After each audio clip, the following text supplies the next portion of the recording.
I'm tired already.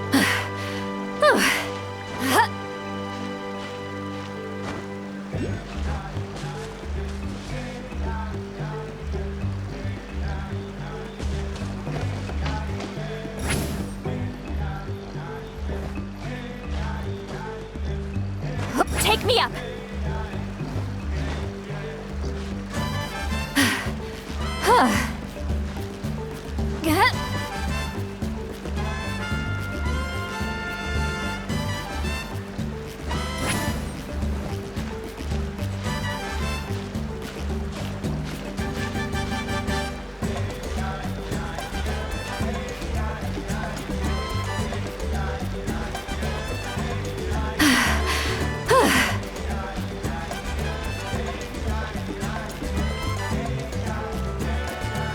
Rise like smoke!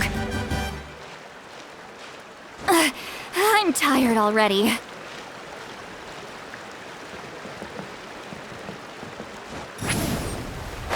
Rise like smoke!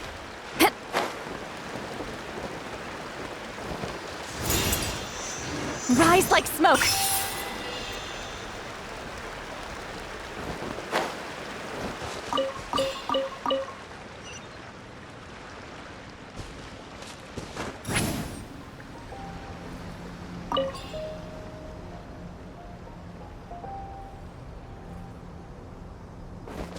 Return to the skies!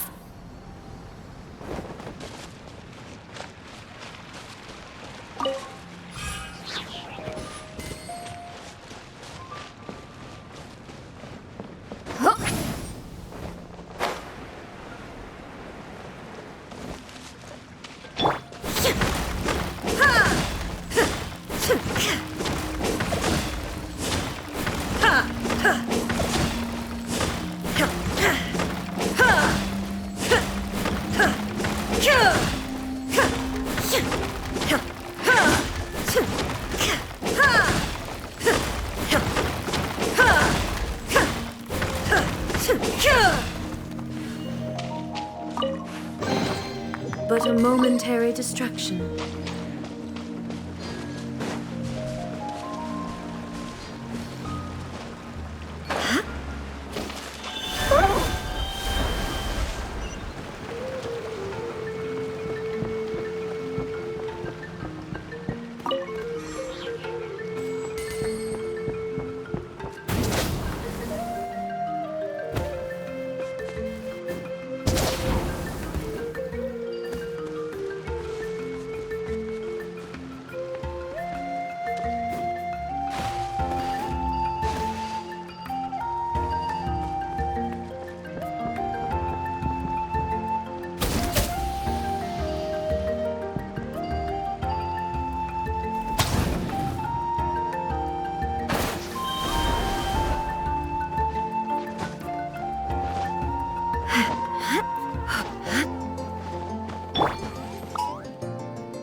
you here to help find the baby Saurians? And I'm Toba. You must be the helpers that we've been waiting for. It's nice to meet you too, but we're just passing through. Oh, but Uncle Sanka said he was gonna send some of his friends over to help us. You sure he didn't mean you? Yeah, sorry. Whatever this is about, it sounds like you've got the wrong end of the stick. Wrong end of the stick? Darn it! We've been tricked, Huni. I should have known that Glasses Guy was a con artist. What are we supposed to do about the baby Saurians now? Time's running out. It's okay, Huni. Don't worry. Why don't you tell us what happened with these baby Saurians, huh? There's been a lot of unrest in the tribe lately, and my dad's Saurian got injured. Her name's Nana, and she has 3 little babies. After what happened to Nana, her babies were so scared that they ran off and hid. I'm really worried about them, so I decided to go look for them. If Nana is your dad's Saurian, why isn't he the one looking for them? My dad's one of the elders, so he's busy getting ready for Turnfire Night. It's a really important ceremony, more important than this, anyway. I'm not supposed to be out here either, but I snuck out without telling him. I didn't think it would take very long, but then that guy we ran into made us tell him loads of stories, and it wasted so much time. Yeah, he was so selfish. He doesn't have a heart. It's all right. Don't let him get to you. We're here now and we'll help you because we care a lot, don't we, Traveler? They should be. I already managed to find their tracks, and it seems like they're hiding on the cliff. Really? Wow! Thank you so much, Miss Traveler and Miss Paimon. Awesome. You gotta be careful out on the cliffs, though. They're really steep. Even grown-ups have trouble climbing them.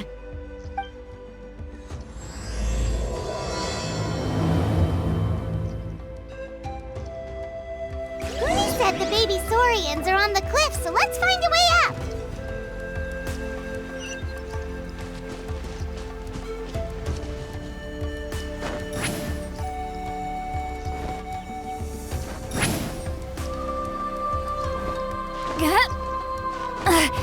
I'm tired already.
Well, if it isn't the gruesome twosome who wormed their way into our servant circle of friends. Still awestruck from the last time we met? Would that be why you hastily scrambled up here to pay your respects the moment you saw us? I suppose we can't blame you. Such is the spell that our majesty casts on our minions. Very well. You heathens leave us no choice. The almighty Dragon Lord, Kahula-How, shall grant you the audience that you seek. Come, pucker up.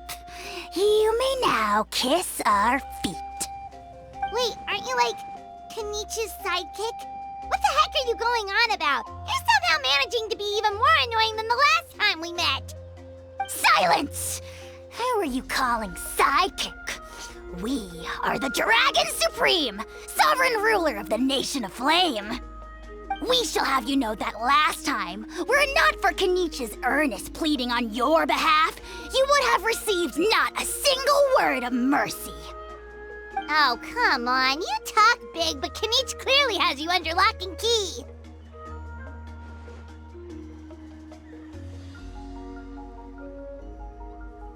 That's great, Sovereign, to you! You dare invite the wrath of the almighty Dragon Lord, Kahula-How! You will burn in turn fire for 1,000 years for your blasphemy! If you must know, our humble servant begged us to investigate an abyss incident near Huitzlan, and we chose to grant his request. Abyss incident? See this little lizard? Its mother, a medium-sized lizard, came under the influence of abyssal power. In her confusion, she attacked my servant's tribe, then assailed her own offspring. Yikes! So how is she doing now?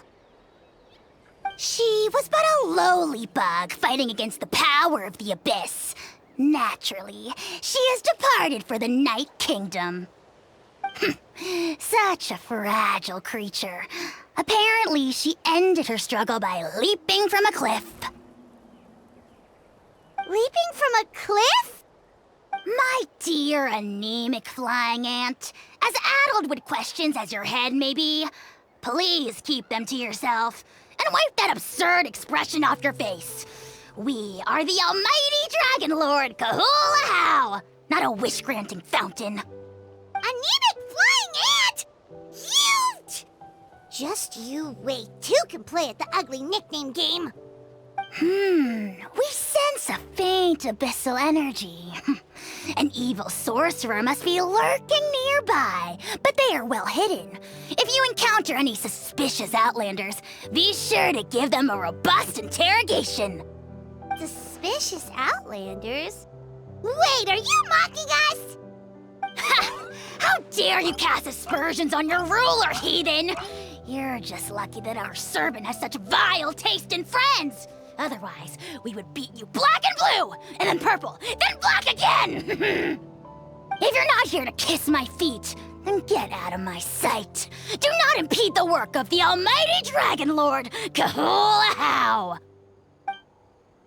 Potty mouth on that guy! Paimon is furious! Still, good to know about the abyss threat, huh? Wasn't expecting that. Let's not get sidetracked. We should take care of Huni's request first.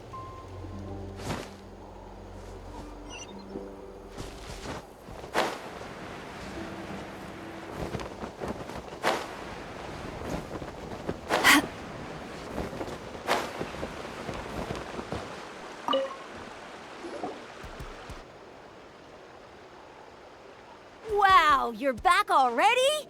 That was so fast. I'm so glad that the babies are all right. Thank you both so much. Now we can finally go home and stop worrying about them. You're welcome. Piece of cake! You're not from Natlan, right? Because your clothes look different than ours. Hey, you must be tired after all that climbing. You should come take a rest at my house. Yeah, please come. I promise you'll get a big Scions at the Canopy welcome. We love having guests, and you're really nice people. Not like Glasses Guy. By the sound of it, Glasses Guy wasn't from Natlan either, right? Uh-huh. Well, his clothes sure weren't. You know what? Now that I think about it, there was something really fishy about him. Really? Maybe he was the suspicious outlander that Ahau mentioned. Sure, if you're interested. Oh, let me think. How did the conversation go again? Oh, please, mister. I've told you so many stories already. When are you gonna help me find the baby Saurians? Just one more story. One more, I swear. Why don't you tell me more about that ball of fire? I heard that there was a huge transparent ball of fire that used to burn 500 years ago, 1,000 years ago, maybe even further back than that. Oh, you mean Turnfire. That's where the ancient name Malipo comes from. Oh, wow. So it was the origin of an ancient name. That's impressive. There's a story behind every ancient name. The legend goes that the Turnfire first appeared in the era of the Grand Alliance. It was used by the tyrant Och Khan to rule over Natlan and oppress anyone who opposed him. Turnfire is different from normal fire. If you get set on fire with it, you'll feel horrible burning pain from behind you, but you won't die from it right away. And whatever you do, you mustn't turn back to look at it. Why? What happens if you turn back? As soon as you turn around, poof! You get burned to a crisp. Well, good golly gee. I mean, it's one thing to singe someone's clothes, but burning people alive? That is a big no-no in my book. Right? How nasty is it to burn someone from behind and not even let them turn around to look? Och Khan really was an evil tyrant. Yes, shocking behavior. Now, let me guess. Eventually, a valiant hero came to save the day? That's usually how these stories go. Good guess, Uncle Glasses. Seems like you really know your stuff. The hero was called Yupanqui. He's the ancestor of our tribe. Yupanqui was friends with Och Khan the Tyrant, and also Shibalanke, the first Pyro Archon. He was working as an ordnance officer for the Grand Alliance at the time. He didn't like how Och Khan was such a cruel tyrant, so he stole the Turnfire and threw it at the Och Khan's army. The soldiers couldn't defend against it, and they all got turned to ash. And that's how our ancestors set our people free. But just as he was about to leave the city, he thought he heard Och Khan calling out to him from behind. It caught him off guard, and he turned around to look. But Och Khan wasn't there. All he saw was a city burned black, an army in ruins, and giant flames reaching up into the sky.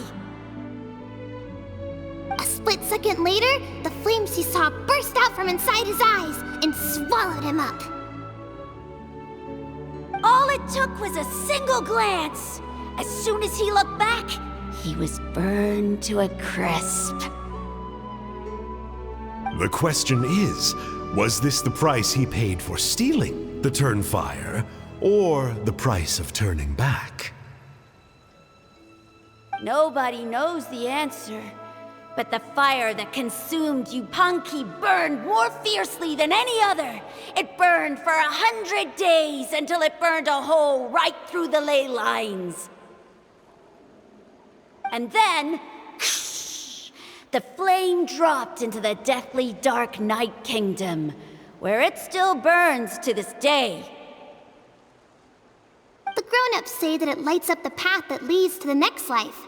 But for the dead to be reborn, they have to accept the flames and be purified by the fire first.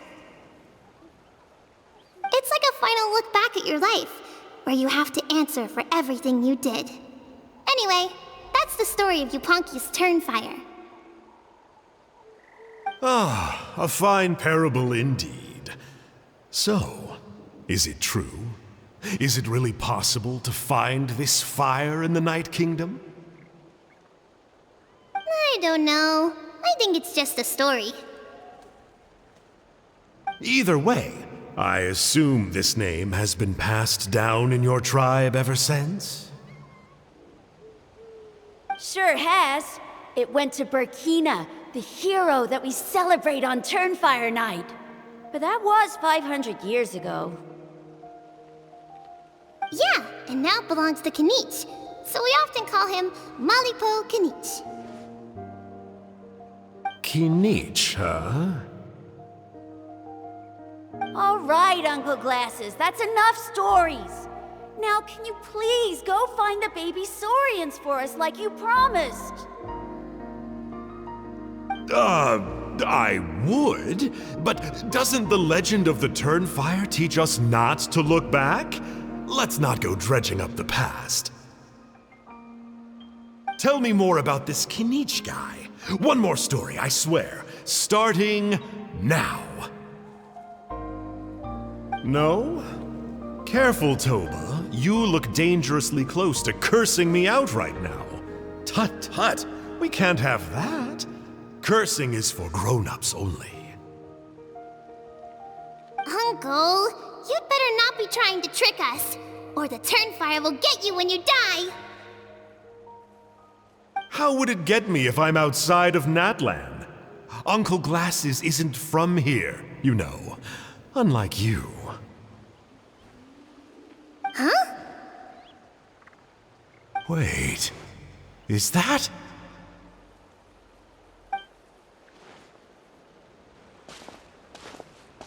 All right, kiddos. I'm a man of my word. 2 of my friends are on their way here, and, yeah, they'll help you out on my behalf.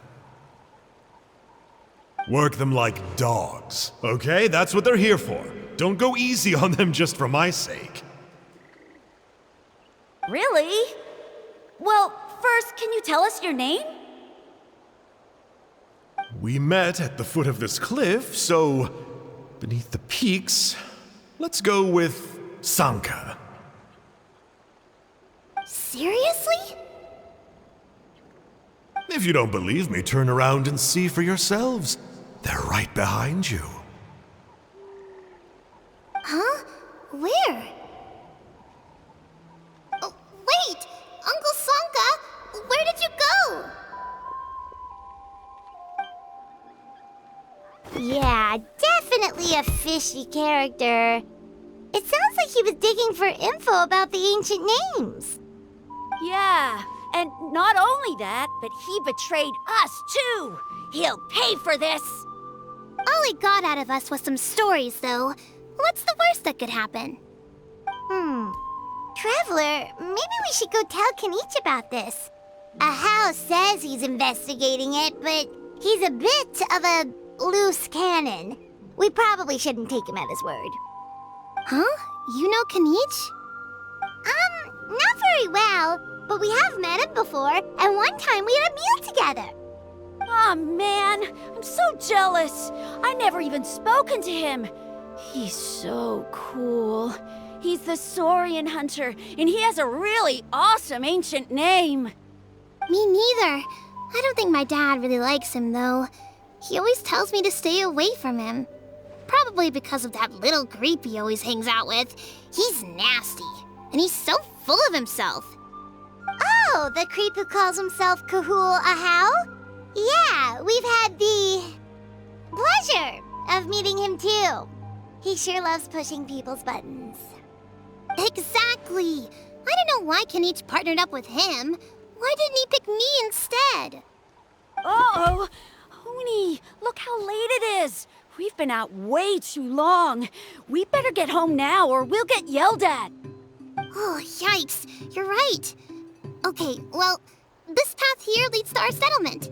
If you decide to visit, remember to come to my house. If there's anything you need, my dad can help get it for you. Hope to see you soon. We gotta run. Bye for now.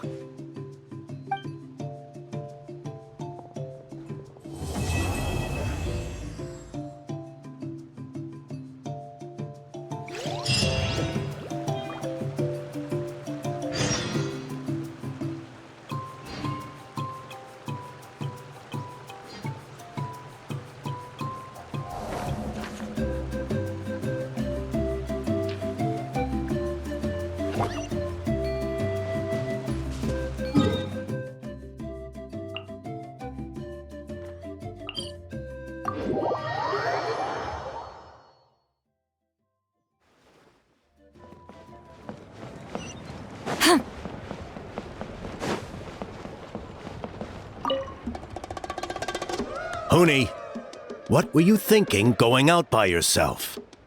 Don't you know how dangerous it is? It's okay. Toba helped me. And we met some kind strangers who helped us. And Kind strangers. What made you so sure they were so kind, hmm? I suppose they had kind stranger written on their foreheads. yeah, actually, they did. In big, bold letters. Don't talk back to me. The Mountain King problem still hasn't been solved. What would I do if I lost you, too? No dinner for you tonight. They were good people, Dad. Dinner or no dinner. Hello again, Huni. It's Miss Paimon and Miss Traveler. Dad, it's them. They're the ones who helped me. And I promised we'd take care of them if they came to visit. Oh, so you're the kind strangers. Well, I'm Trinidad. Apparently you helped my daughter today. So if there's anything you need, just ask. As an elder of the Scions of the Canopy, I've got some influence around here. Now, I trust that you're sensible people who know better than to take advantage of their host's generosity.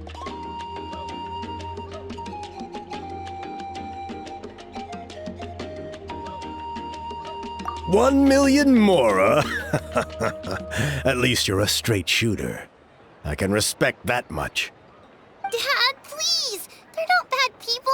They've eaten at the same table with Kanich before. Be nice to them. Kanich? Wait. I heard that two mysterious travelers from afar helped the Pyro Archon to solve the crisis our nation was facing. Are they you?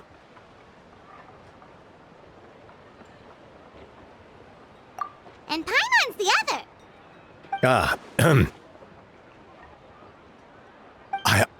I do apologize. A lot's been going on in our tribe lately, and I suppose the pressure must be getting to me. I can't believe I was so rude to you. I feel ashamed. We got off on the wrong foot. Can we start over? Oh, now we're talking. Seriously, though, don't worry about it. Already forgotten. We're just happy to see Huni got home safe and sound. You've just arrived, I take it? It would be my honor to give you a hero's welcome tonight. Careful now. That's quite an about-face. We've heard that kind of thing can lead to spontaneous combustion around these parts.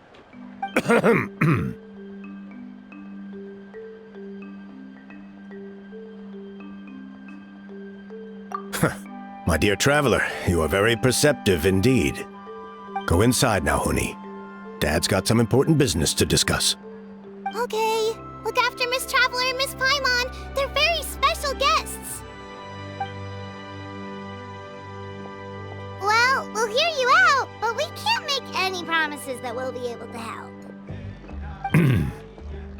This is a matter of utmost importance. Please allow me to explain. For many years, our tribe has celebrated the Turnfire Night. It is a traditional ceremony among the Scions of the Canopy, in which we remember our ancestor, Burkina, and his companion, Kangamato, the Mountain King. Burkina was a hero who bore the ancient name Malipo, and Kangamato was a powerful Yumkasor warrior. Together, they fought against the Abyss. They were victorious, but it came at a great cost. Burkina paid with his life. The Mountain King survived, but was contaminated by the Abyss, and he remains in hibernation to this day. Normally, Yumkasors never live longer than a century. It's possible that the Abyssal power is responsible for his unnaturally long lifespan.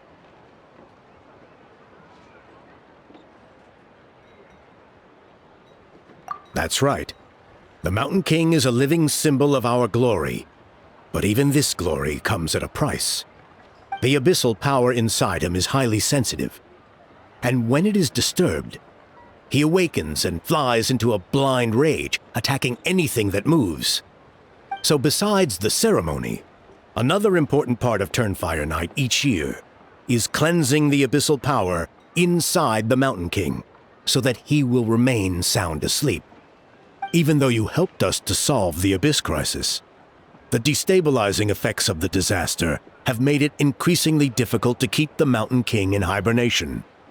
Only 5 months have passed since the last Turnfire night, and he's already showing signs of instability.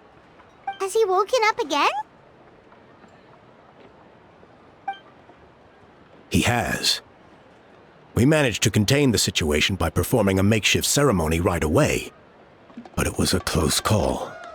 He could reawaken at any moment. Also, he attacked and wounded my companion, Nana, during the ceremony. She became contaminated by the Abyss as a result. And We heard. Such a tragedy. We're really sorry for your loss. yes, and Nana wasn't the first. Anyway, right now, we're preparing for an exceptional Turnfire Night ceremony, and we need to find a suitable flame bearer. From what I've heard about your adventures, I believe you'd be perfect for the role. Of course. Plus, he's a bona fide hero who's inherited the Malipo name. Oh, you mean Kanich? Yes, he's the one. A hero worth his weight in gold. And unfortunately for us, he's all too aware of that. No prizes for guessing what he said when I asked him to host a Turnfire night outside of the annual schedule. An exceptional ceremony? I'll have to charge an exceptional price. I swear, no other concept exists in that boy's brain. I'm not the one to usually talk about people behind their backs, but I'm convinced the Y-Up got hit on the head and took a wrong turn the day it chose to give that ancient name to him. Have you ever heard of a hero whose mantra is, "What's your asking price?" Oh, and don't get me started on that insufferable How he hangs around with. Thinks he's God's gift to mankind. Pompous fool. Yeah, Paimon has to agree on that last part.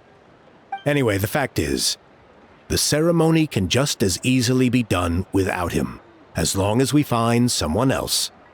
And besides, you two seem like much better candidates, huh? So what do you think?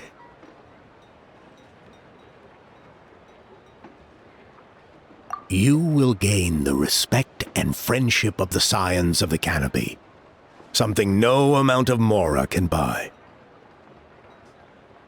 Wonderful! I can't thank you enough. Honi was right about you. You have kindness in your hearts. Come with me to the other side of the mountain. I'll bring you up to speed on each step of the ceremony. As experienced warriors, I'm sure you'll pick it up in no time.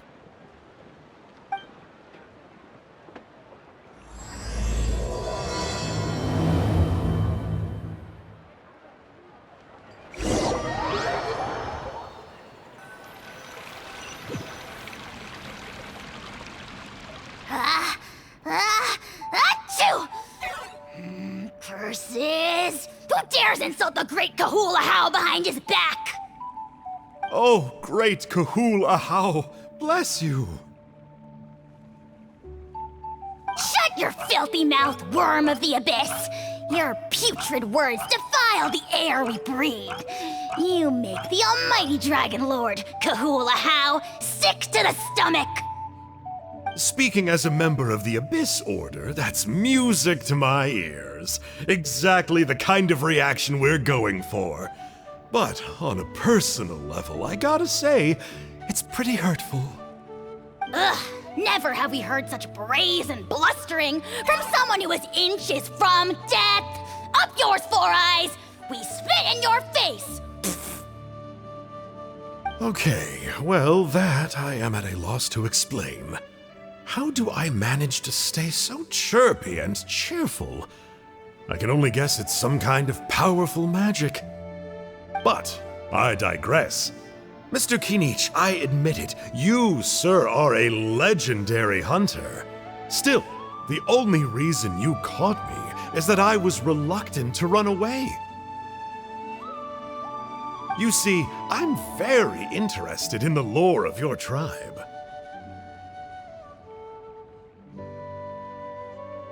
K. Is that it? K? Aren't you intrigued to know what it is about you guys that prompted a visit from the abyss?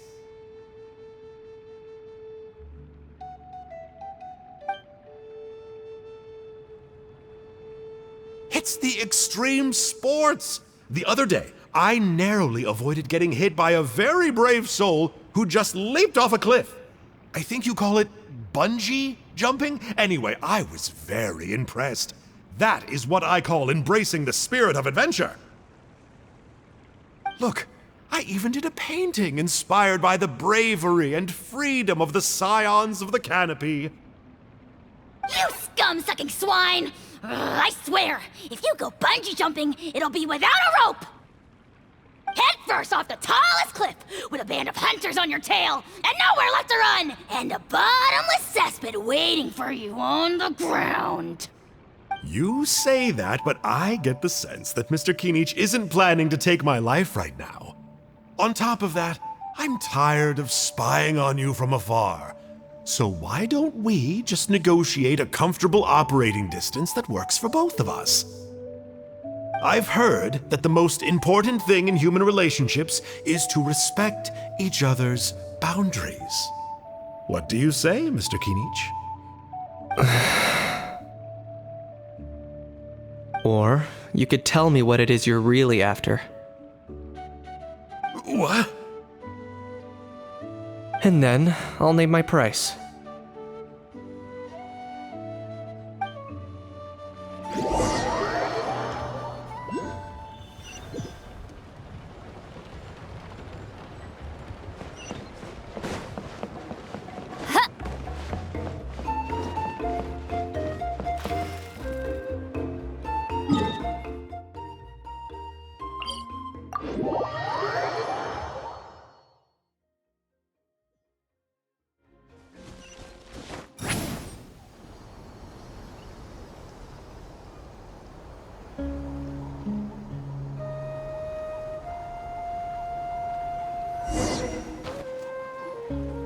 There's still some residual abyss contamination. No surprises here. No doubt that explains the Mountain King's recent activity. See those torches over there? Those are sacred flame offshoots that we requested from the Stadium of the Sacred Flame. They contain the power of the Pyro Archon. Are you saying that the sacred flame and the turnfire are the same thing? For ceremonial purposes, at least. Sending someone to the Night Kingdom to retrieve the legendary Turnfire isn't exactly an option. More to the point, though, the Sacred Flame is able to burn away abyssal filth. So that's why we use it in the ceremony. Gotcha! So basically, we just need to clean up the filth with the sacred flame. That's one part of it, yes. But the complete ceremony is a bit more complicated than that. First, the flame bearer must collect a kindling of the sacred flame from the starting point, then use a grappling hook to fly up into the sky and light each of the sacred flame pillars. Then they must go down into the canyon, all the way to the cave where the Mountain King slumbers, lighting braziers and the final altar along the way. The most skilled flame bearers can accomplish all of this without touching the ground once. As much as I hate to admit it, Kinich is capable of this. Wow! He can do all that flying without ever falling to the ground? Well, of course Paimon can. It'd be much harder for you guys. Ha! Well, don't worry. It's not a requirement of the ceremony. You're allowed to touch the ground. The only thing you're not allowed to do is turn back. The flame bearer must always keep moving forward. You can't skip a pillar, then come back to it after lighting the next one. To do so would be to disrespect our ancestors. So, what actually happens if you do turn back? Surely the fires don't just go out. Well, if you're not careful, you might get burned. What about today then? Does the same rule apply? Oh no, don't worry. Today is just a practice. The order doesn't matter. You just need to take the sacred flame, cleanse the filth, then go light all the braziers. Are you ready? I'll repeat the key points again. Gather the kindling, cleanse the filth, and light all the braziers. I'll wait for you at the end.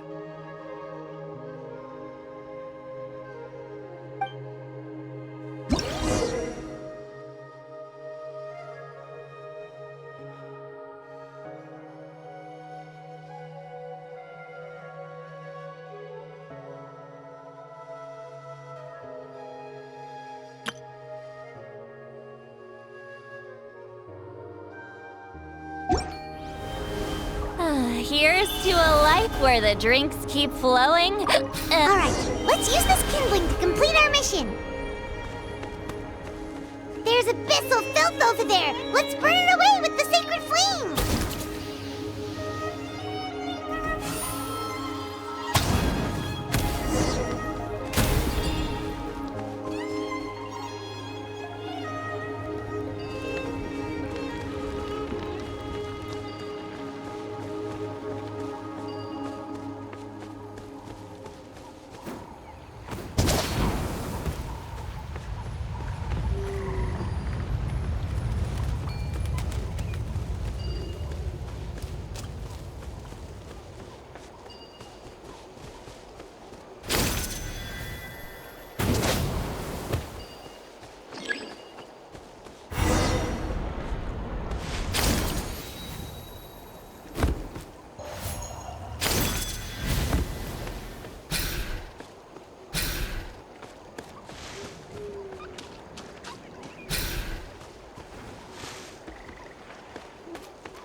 Incoming! Fulfill our pact! Inazuma shines eternal! Illusion shattered!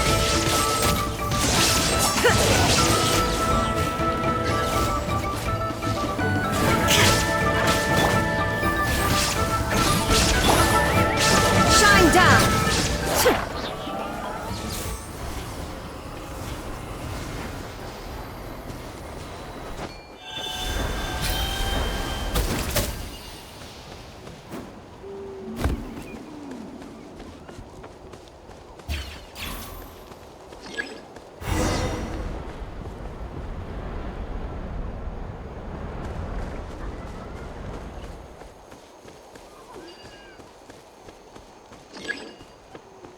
Should be all the braziers. Let's regroup with Trinidad.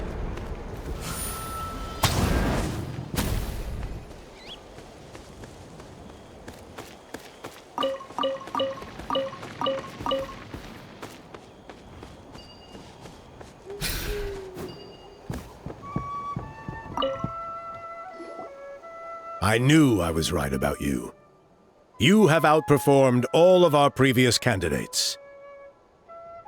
If there was an ancient name for outstanding flame-bearers, I'm sure the Wayab would consider you for the honor.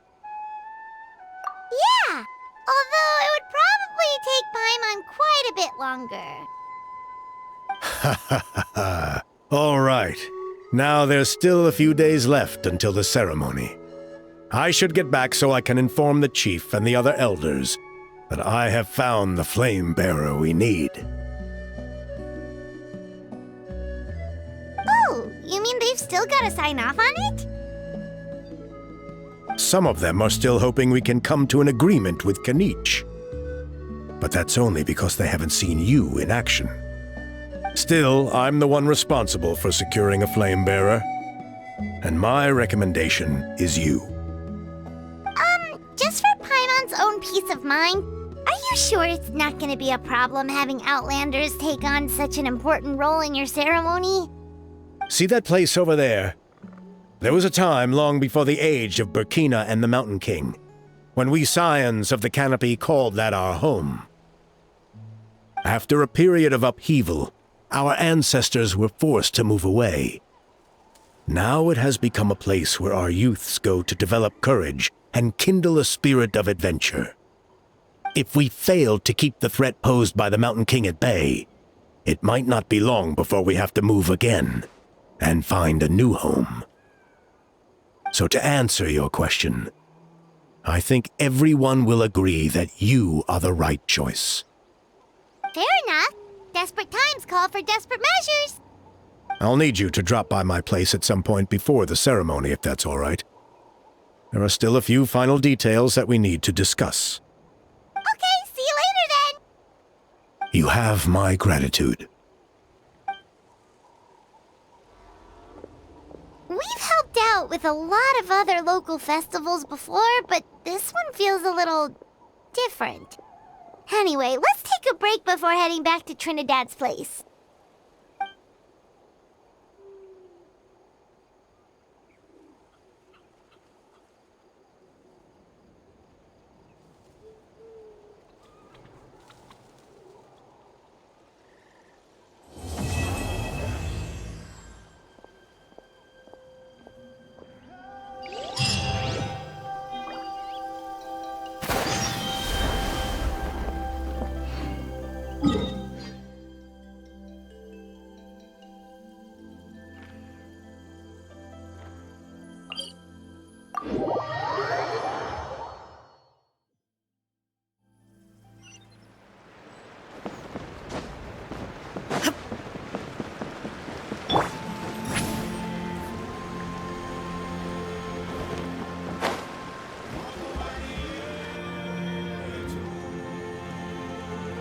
Traveler, Paimon.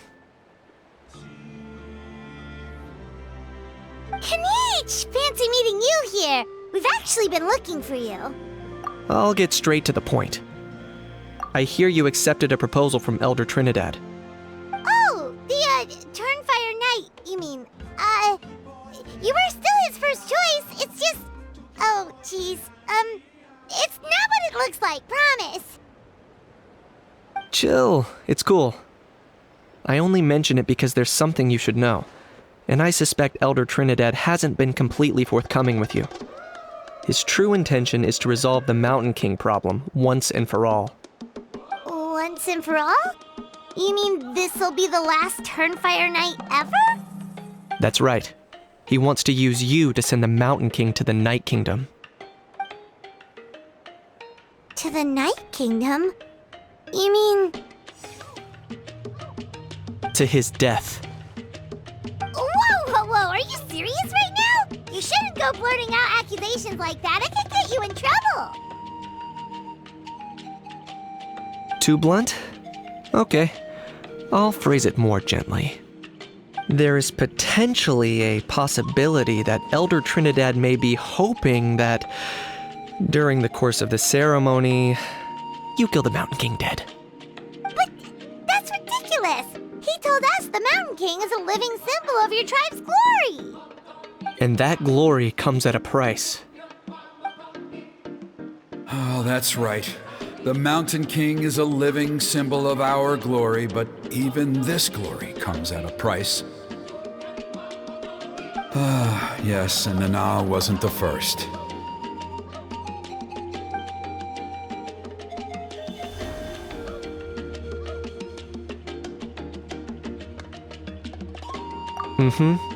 She likely won't be the last to lose her life either. Still, is killing the Mountain King really the only way? It seems so extreme.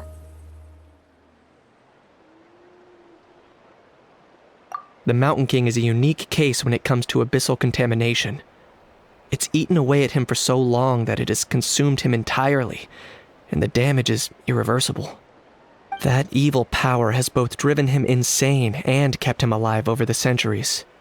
So to look at it one way, once it's completely purged from his body, the Mountain King will finally be able to rest in peace. In past ceremonies, we've only purged around half of the abyssal power. This was to strike a balance, to keep him alive, but also keep him asleep. Trinidad didn't say anything about how much power he wanted us to purge, but he did say there were some more details to go over before the ceremony. Then it sounds like you'll know for sure soon enough. If he really asks us to kill the Mountain King, what should we do?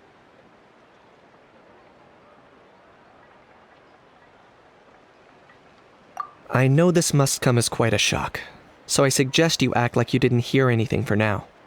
But would you have time to visit the chief after your meeting with Elder Trinidad? I'd like to make a deal with you. What kind of deal? One that comes at a very reasonable price. I'm sure you have plenty of other questions, but we can talk more later. Good. See you soon.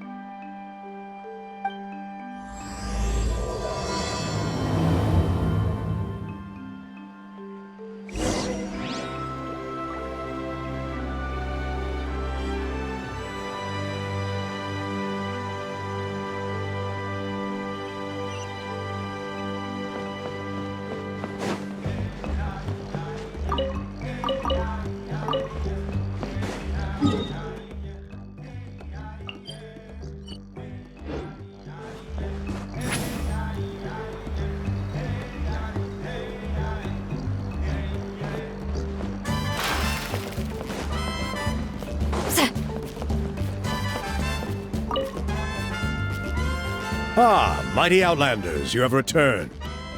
Did you have a good rest? It was, pretty good, yeah. Glad to hear it. Things are progressing very smoothly on my end. Many of the elders have heard of your heroic deeds, including the chief.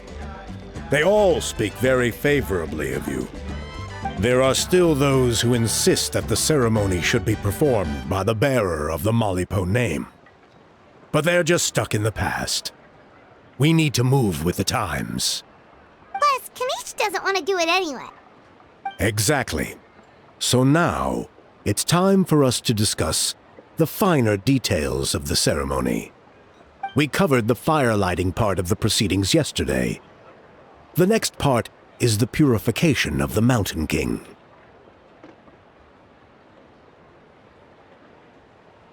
It's quite simple. You just need to use the sacred flame. We've done it plenty of times before, and it's always very routine. I'm sure you won't have any problems.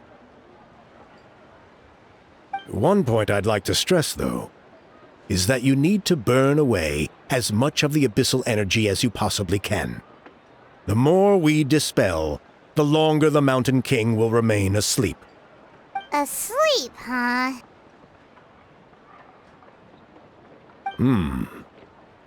Precisely. In previous years, the Flame Bearer has often been unable to dispel a sufficient amount of abyssal energy. That's the only reason why we have to perform the ceremony on a regular basis. But I understand that you have a lot of experience fighting against the Abyss. And you seemed to wield the sacred flame quite effortlessly yesterday. With your help, I'm optimistic that this time, we can dispel all the remaining abyssal energy from the Mountain King's body, freeing us from this ever-looming threat for many years to come. Traveler? So this doesn't faze you at all, huh? You clearly have a lot of confidence in yourself. That's really all you need to know. The ceremony is in 3 days. I'll come and fetch you when we're ready. In the meantime, Feel free to look around our settlement. It would mean a lot to the elders if you got to know some of our people. And if you wouldn't mind helping them out with a few errands here and there, that would be even better. So now we have extra errands to run? Maybe we should add a little extra to the price. Just a humble suggestion, that's all. It will help you gain the respect of our people.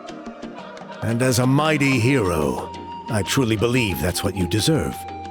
I'll be sticking around over the next few days, so if you have any questions, you know where to find me. Seems like Kanich was right. We should go meet up with him right away.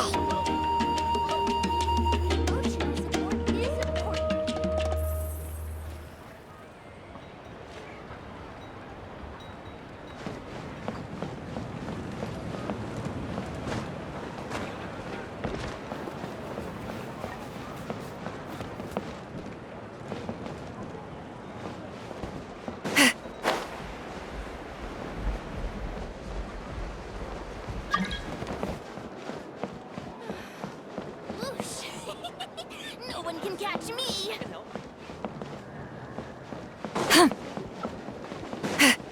Return to the skies!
Ah, you're here.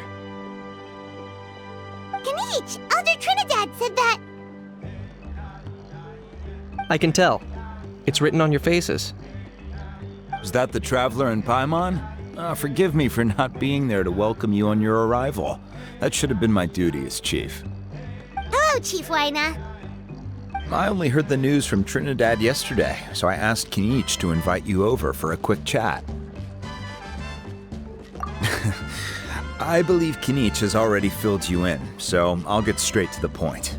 Firstly, I fully endorse your appointment as flame bearers for the upcoming Turnfire Night. However, I would like to request that you take steps to ensure the Mountain King's safety.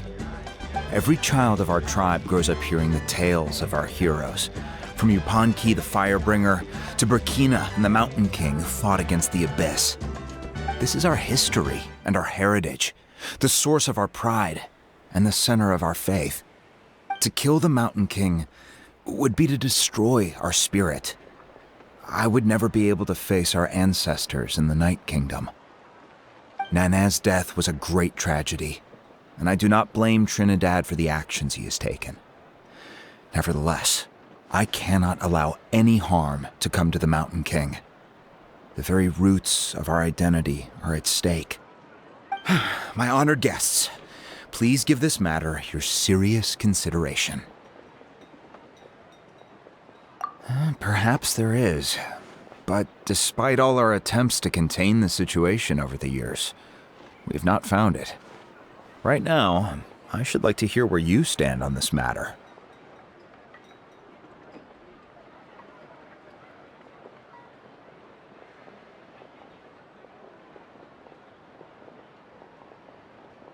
Running away won't solve anything. You just need some time to think this through, that's all. Don't worry. We'll come up with something if we put our heads together. Thank you both. There are still 3 days left before the ceremony. I hope they will bring you clarity. So, Kanich, earlier you were saying that... Let's walk and talk. I'll show you around the tribe. works too. Paimon needs to get some air after this.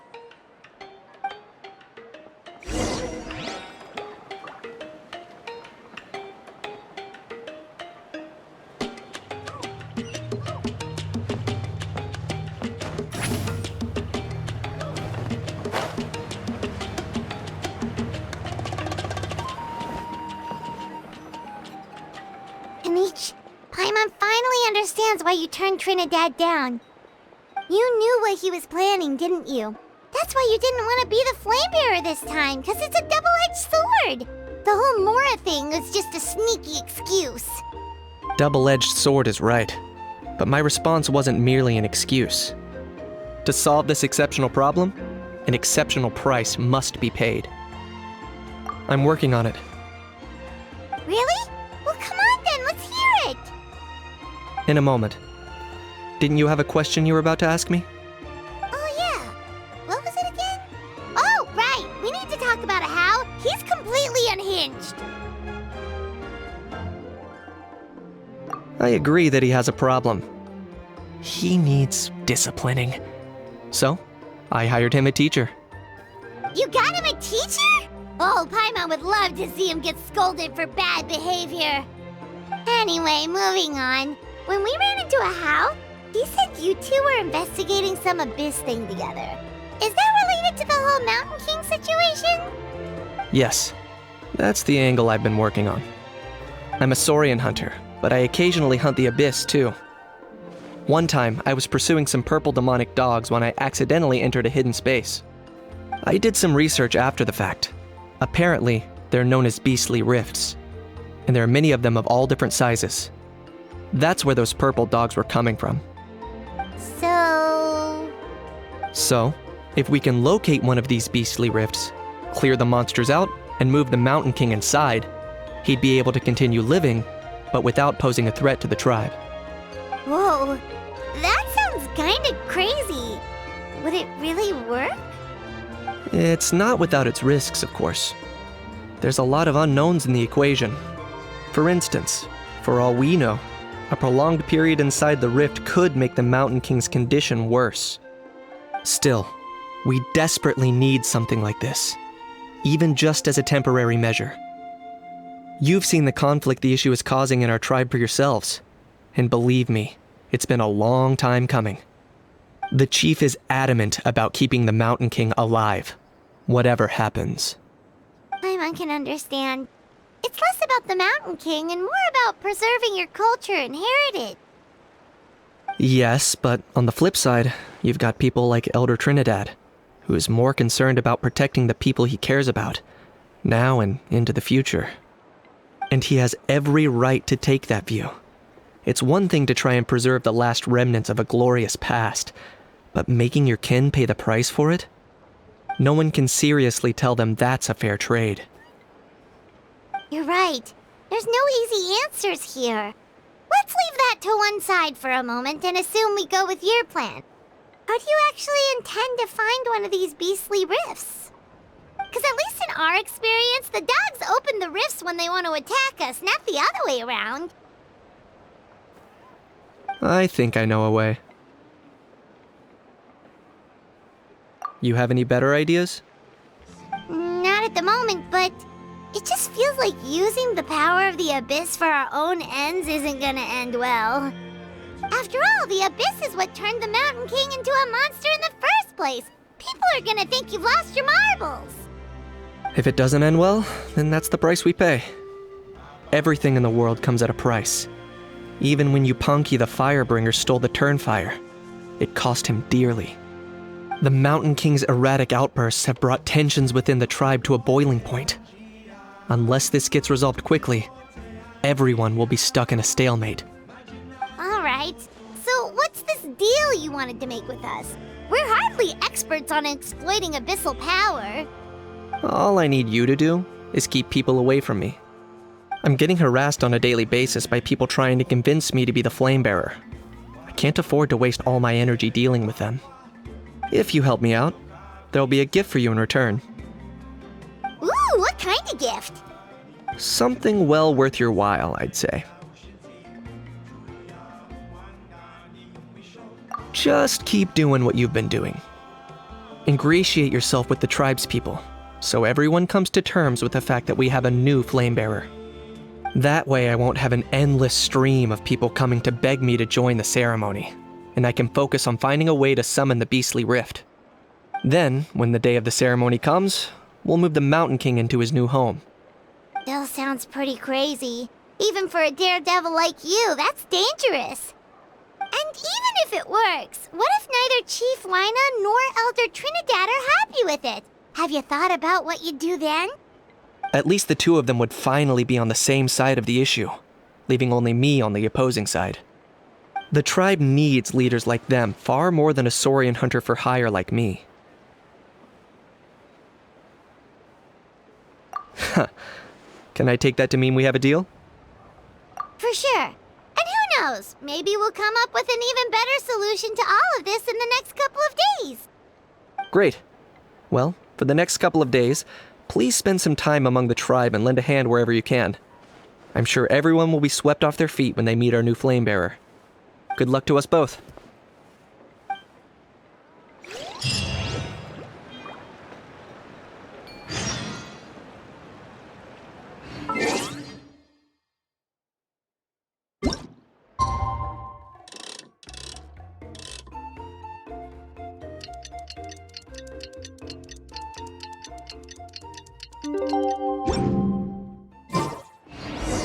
Okay, task for the day. Meet the tribespeople and take some heat off of Kenichi's back.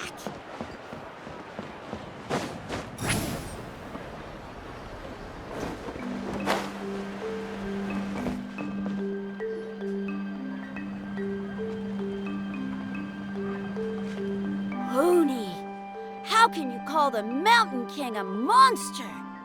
Because he hurt a lot of people, and look what happened to Nana. But it wasn't on purpose. The Mountain King is sick, that's all. He's been hurt by the abyss. That's true, but the fact remains that he's now a threat to all of us. How can you be so harsh to someone who's sick? If you don't take back what you just said, I don't know if we can carry on being friends. Toba, Huni, what's wrong? Huni's saying nasty things about the Mountain King. It's not right. He's our hero.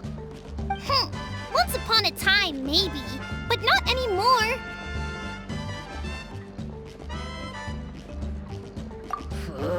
Yesterday, maybe, but not anymore. Toba? Fine. I guess my dad is right. Things change, and you just have to accept it and move forward. As of today, our friendship is over. There's no going back. Oh, come on, cut it out, you two. We have some great news to tell you. The Traveler is gonna be the flame bearer for the next Turnfire night. She's gonna do a beautiful ceremony and cure the Mountain King's illness for good. What? Really? So that's what my dad wanted to talk to you about? To be fair, from what we saw the other day, you are pretty good at climbing cliffs. Probably just as good as Kanich. Wait, speaking of Kanich, where even is that guy? Oh yeah, good question. Is he not coming to the ceremony anymore? We can get him to come, but if he catches you two fighting again, he won't be happy. He'll be sure to give you both a piece of his mind. No, we can't let that happen. I've never even spoken to him before. I can't afford to make such a bad first impression.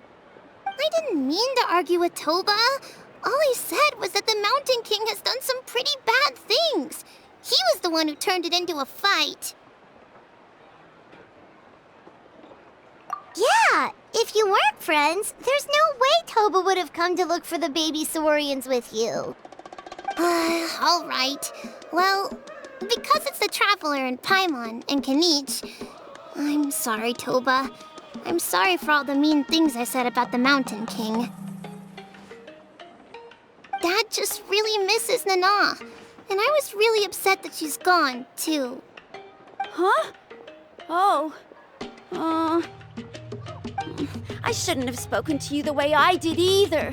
It wasn't very nice of me. For the Traveler and Paimon, Kinich, and for Nana. I'm sorry too, Huni. That's more like it. Now you're best friends again. Guess so. Toba, if I ever say something mean about the Mountain King in the future, I'll make sure I say it to someone else, and not you. I'd better go buy some colored cloth for my dad now. He needs it for Turnfire Night. Let's play again some other time. See you, Toba. See you, Traveler and Paimon. Okay. I'll head home as well then.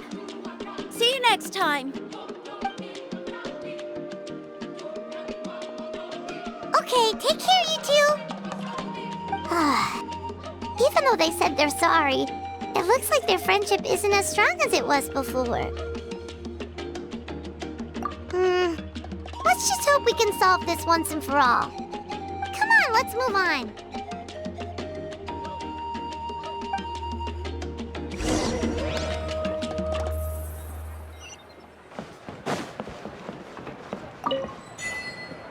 Huh? What's going on over there? Let's take a look.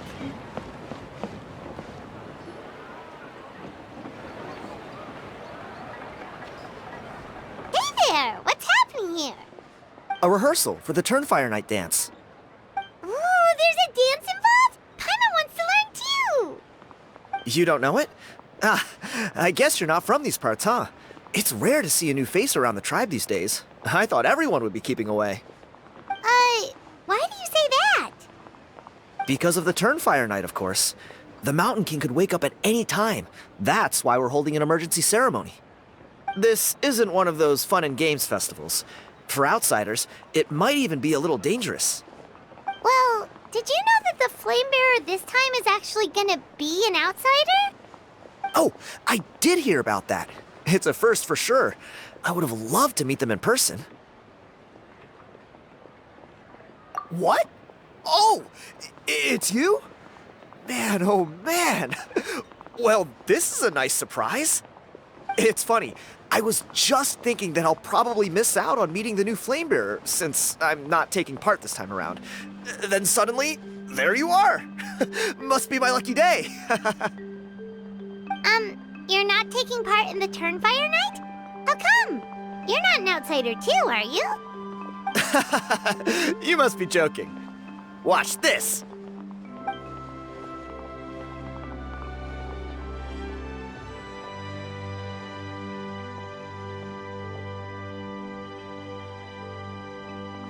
Not bad, right? Yeah, I'm considered one of the better looking guys who dances beneath the pillars of the sacred flame. Been doing it a few years. Always gets the ladies out to watch. Oh, very impressive. So why'd you quit? Well, I feel like the whole Mountain King situation is getting more and more precarious. It's just not safe here anymore. One of our elders' Saurian companions even lost her life not long ago.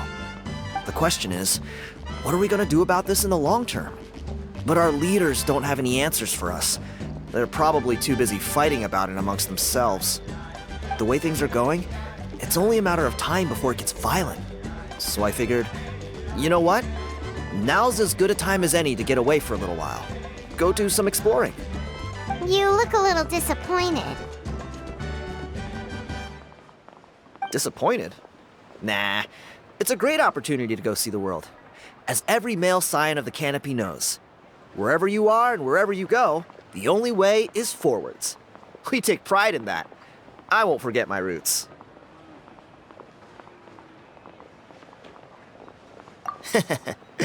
I managed to get in touch with the Saurian Relics Association. They gave me a simple test.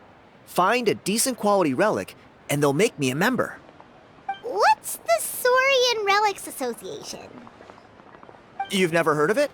It's a group of amateur history enthusiasts who do research on the ancient Saurian era. They're all about collecting relics and remnants from that age. Speaking of which, the guy who was Flamebearer before you, I've heard that his Saurian buddy comes from that time. A how? A how's a relic from an ancient Saurian civilization? Oh, yeah, him. So you know those two already, huh? Then do you know how they met? It was deep inside some mysterious ruin, and they signed a contract there. The association folks say that the kind of contract usually comes with a huge hidden cost. Really? That sounds ominous. Who knows? But if it's true, Kanich can probably handle it. He knows what he's doing with weighing up contracts and costs and stuff. I doubt he'd make a contract that doesn't benefit him. Strangely enough, I actually happened upon a strange mural a while back, and it looked to me like it was depicting a Saurian and a human involved in some kind of Saurian-era contract ritual. Oh, does that count as a relic then? You bet it does. I was all ready to go take a picture of it and use that as my entry ticket to the association. But after all the abyssal activity recently, I heard that area's been overrun by monsters. The best laid plans, huh? I'll just have to wait and see if things improve. Or... you look like you know your way around a fight. I don't suppose there's any chance you'd be able to help? If all you need to get is a picture, that should be pretty achievable, right? The Traveler deals with monsters all the time. It's a piece of cake. Wait, you're seriously gonna help me out? Come on, it's no big deal. Compared to some of the things we've been roped into before, this is nothing. Pyro Archon above, you two have hearts of gold, you know that? You're the kind of people who could dive into the Turnfire deep in the bowels of the Night Kingdom, and it wouldn't burn a single hair off your head. Of course it is. All right, come with me. I'll show you the way.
There it is.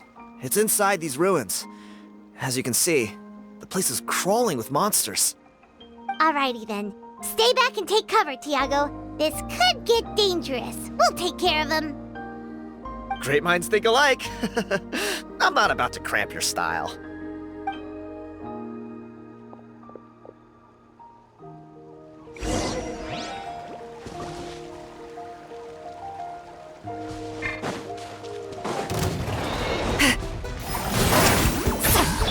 Up to the super freeze!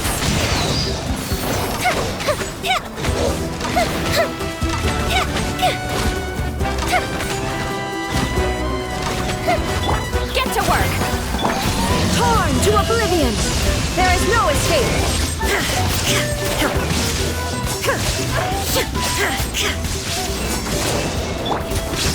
Yeah! You two! Time to end them! Show no mercy! Wind, hear me! Fire hazard!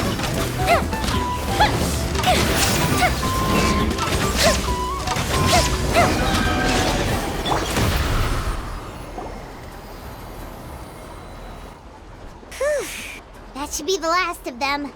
It's a good thing Tiago had the sense to stay in his hiding place, or things could have gotten really hairy for him. Hey, look! That's gotta be it, right? Definitely looks like a mural. True. Now that you mention it, most ancient murals take up a whole huge wall. This looks more like someone with a paintbrush got bored and started doodling. It does match the story he told us, though. There's a Saurian and a human. So, is that supposed to be what an ancient contract ritual looked like? Whatever. We're not here to decipher it. Just photograph it.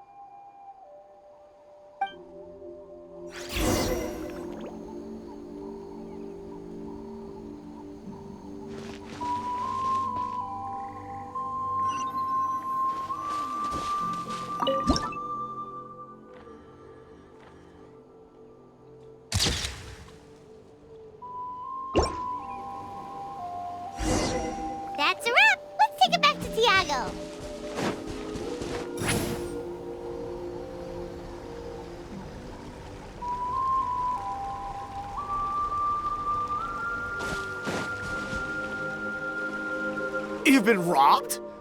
Oh, Ponche. And I thought my luck was bad. Oh, I put blood, sweat, and tears into that, and now I've got nothing to show for it. Some gap-toothed goon stole it from me.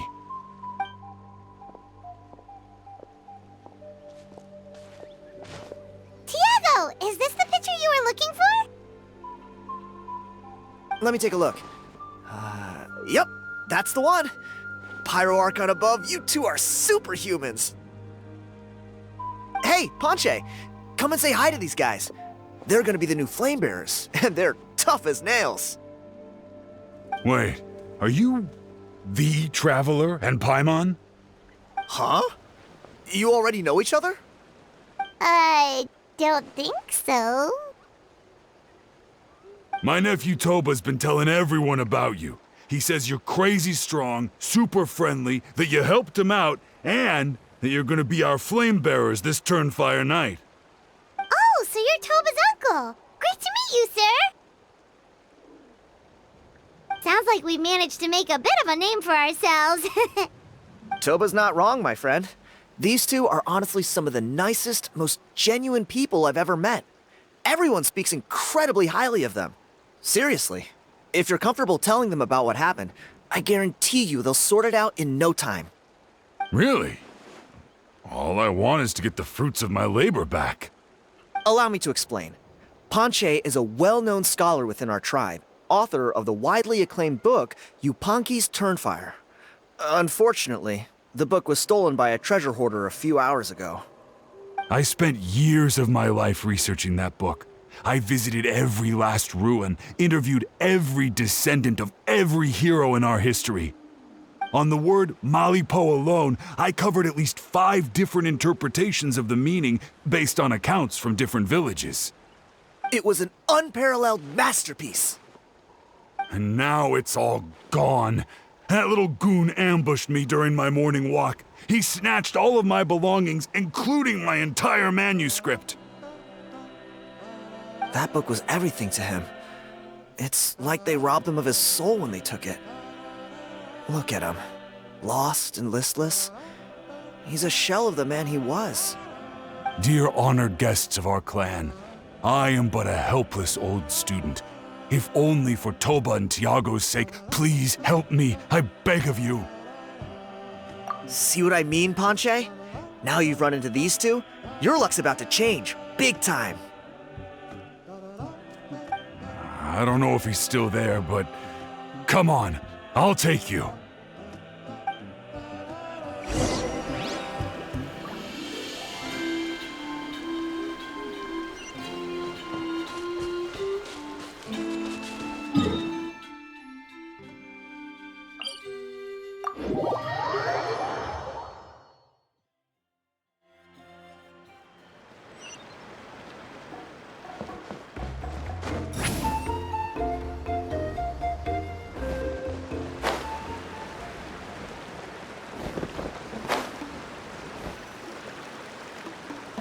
Hey! You thieving rat! Give me my things back! What do you want now, you old bum? God, you're a waste of space. Prepare to get shoved butt first into a tree hollow. Oh, what's this? Brought a little bodyguard with you, huh? All right, let's see what you've got. What's this? Eat dirt, suckers!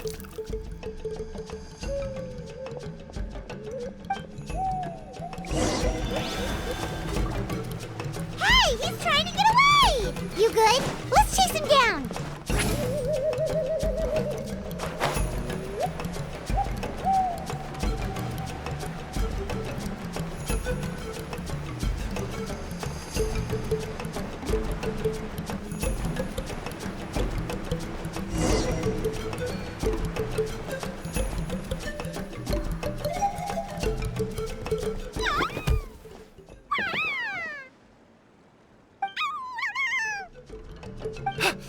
Where did these Yuvka come from? Get away from me, you monsters! Oh, the baby saurians are blocking his path! Stop, please! By all the warriors, heroes, gods, and kings, I can't run any longer. Please, I don't have your stuff anymore. Have mercy. Oh yeah? Well, where is it then? I threw it away. You threw it away? The old bum's bag didn't have a single mora in it. Just a tatty old book, worn out pens, and some old rags. All that time lying in wait was for nothing. I was so mad, I just threw all of it away. Is that really the truth? Okay then, where did you throw it away? The same place you found me. Look, I swear on the Pyro Archon it's the truth. May all my worldly possessions be turned to ash by Turnfire if I'm lying. Okay, that's a pretty strong oath. What do we do now? It sounds like he's telling the truth. Right, let's hope nobody gets to the book before we do. We'll never get it back then.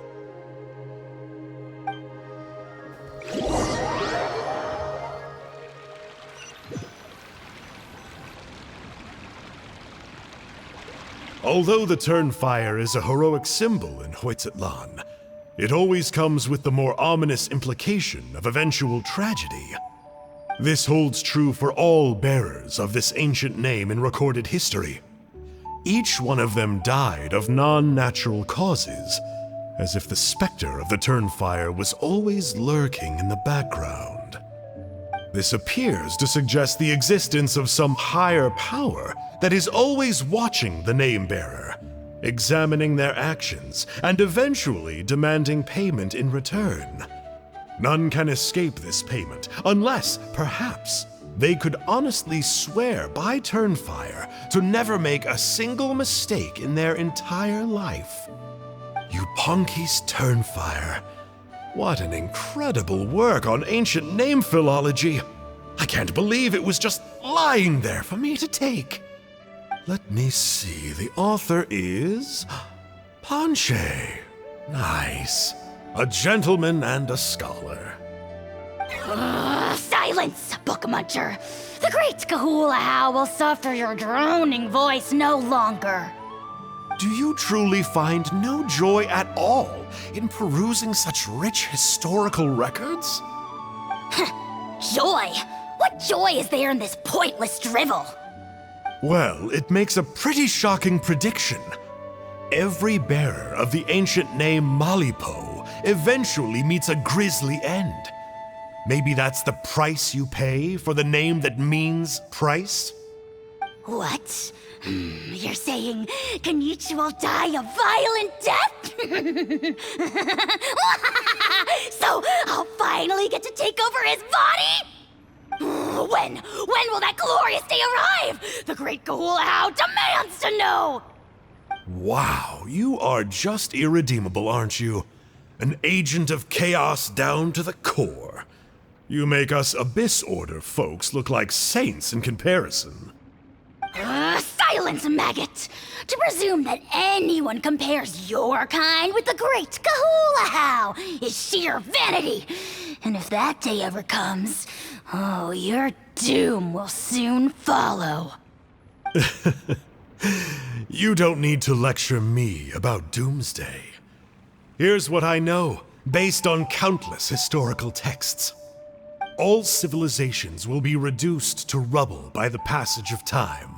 From ancient kingdoms, to heavenly thrones, to worlds beyond, there are no exceptions. But from the ruins of every civilization, the dust will rise and never settle, thus transcending the confines of time. That dust is what we call a civilization's spirit. And you, great Kahulahow, are one such speck of dust from a bygone age. I've paid dearly for the chance to observe you up close. Now, let me take a good look at you. We'll see whether any memories of that age still remain inside you.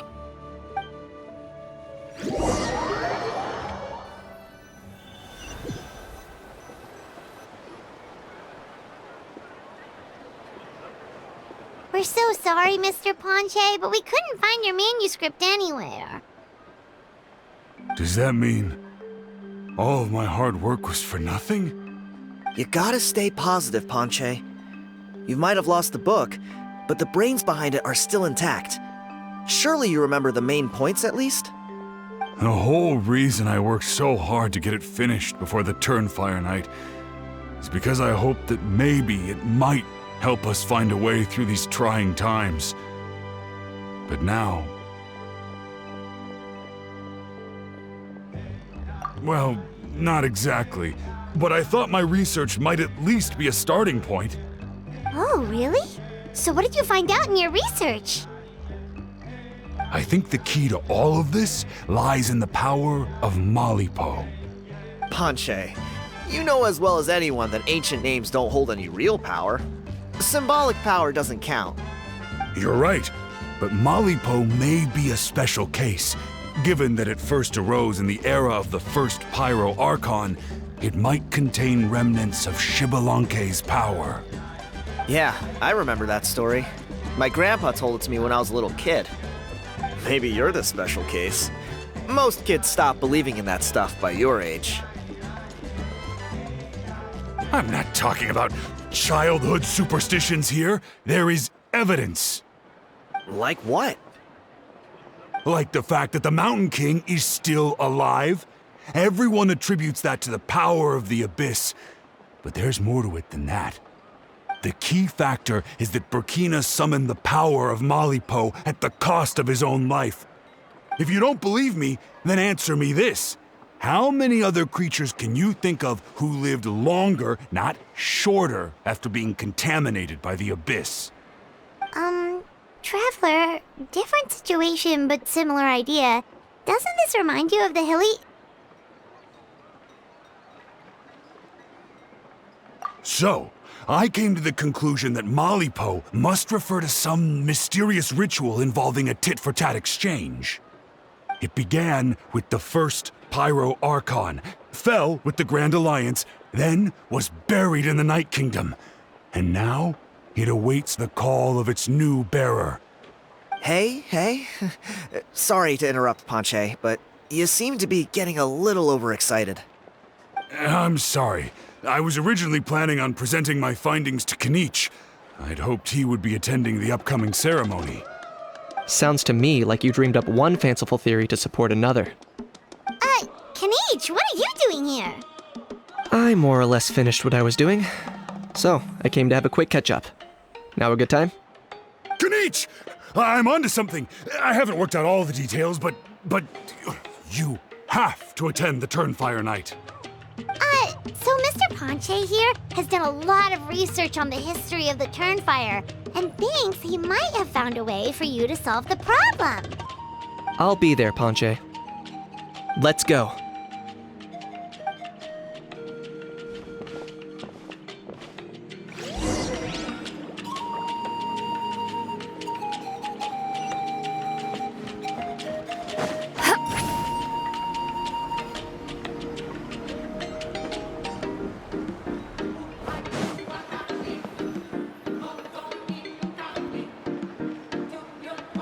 Here will do. Yeah, I'd like your help giving it a trial run tomorrow. If that works, we have our plan come Turnfire Night. Sounds like you're not considering Ponche's idea. You heard him. He hasn't worked out the details yet. We need a more practical solution with concrete steps to follow. Yet? Are you saying you think he might actually be onto something? I think it's possible, based on something I know about the war 500 years ago. Burkina didn't fall to the Abyss. He was killed by the Mountain King in an episode of madness. In his final moments, Burkina made the fateful decision not to fight back, and instead pass his blood and power onto the Mountain King. Maybe he thought the Mountain King was stronger than him, and more valuable to the tribe. Or maybe it was just out of loyalty to his friend. Either way, I can believe the Turnfire was involved. Whether you think his sacrifice triggered it, or his fate was sealed from the moment he took the Malipo name. It makes sense to me. How can you drop these truth bombs with such a straight face? This is what I've gleaned from my many interactions with the Mountain King. His mind is so disordered, it took some time to piece it all together. The story Elder Trinidad told you was the more palatable version of events. The truth is even darker. The Mountain King's mind isn't just disordered. He is suffering and feels great shame. I believe he wants to be put out of his misery. What? Then what should we do? Should we grant him his wish? Of course not. We should help him move to a new home. It's the only practical solution. The Mountain King is a hero to my tribe, an object of worship even. Ending his life would be like desecrating a statue. Still, he's been the cause of multiple disasters, and we can't afford to have any more. Ugh. Practical solutions hurt Paimon's brain. Can we follow our hearts next time? Then let's break for the day. I've already found a suitable venue for tomorrow.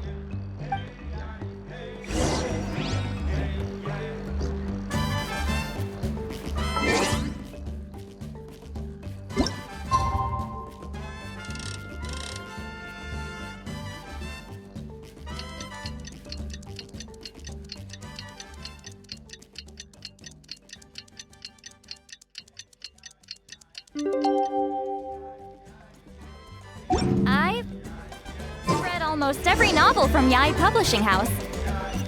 Pretty normal, right?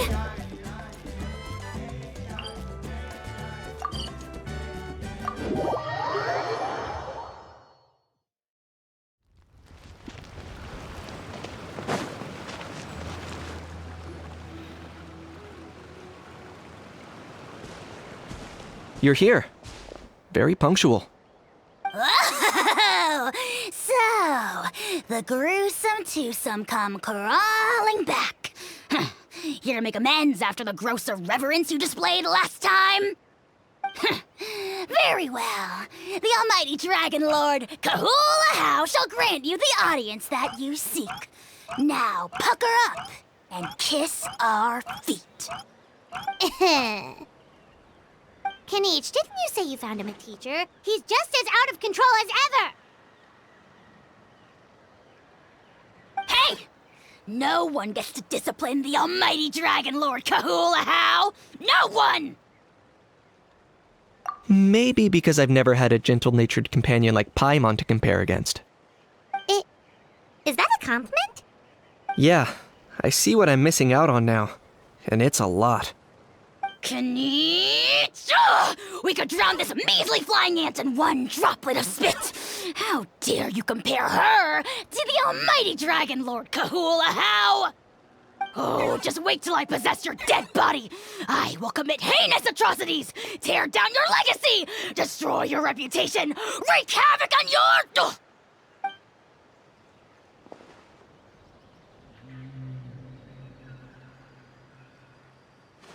Traveler, Paimon, let's get down to business. Once we've opened the beastly rift, you're welcome to toss a How in there for a couple days. With pleasure. You don't need to ask twice. Check it out. I got my hands on this device in a trade. It's meant as bait, but it'll also stabilize the abyssal energy. The Rift Hounds will tear through space to get this. Once they're here, we take them out and claim the rift for ourselves. You'll find out soon enough.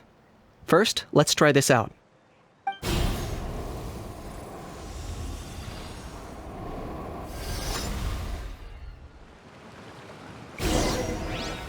Here they come. They'll tear you to pieces given half the chance, so be careful.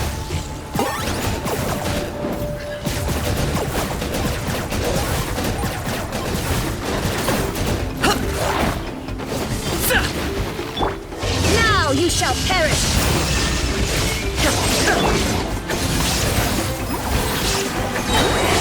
Suffer the wrath of Huitzlan!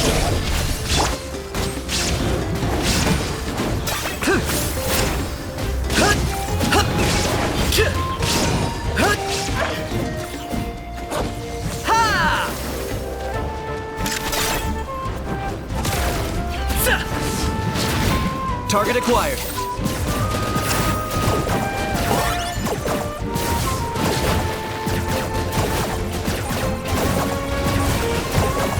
Yeah!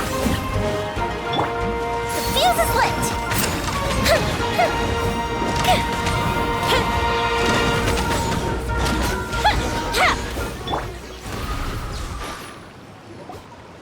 Uh-oh. Are there even bigger ones on the way? You see, Kinich?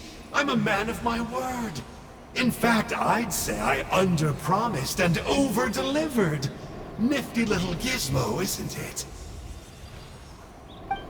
I take it this is your true form. Now that our deal is complete, it's time to start the next phase of our relationship. I made a promise to the great Kahula How, and now I'm here to seize your body for his use. Cliché, I know. The hero's trusted partner sells him out to the abyss in a shocking act of betrayal. Cue bad guy speech and drawn-out death sequence. Huh? Angel? Huh? Huh? What are you two doing here?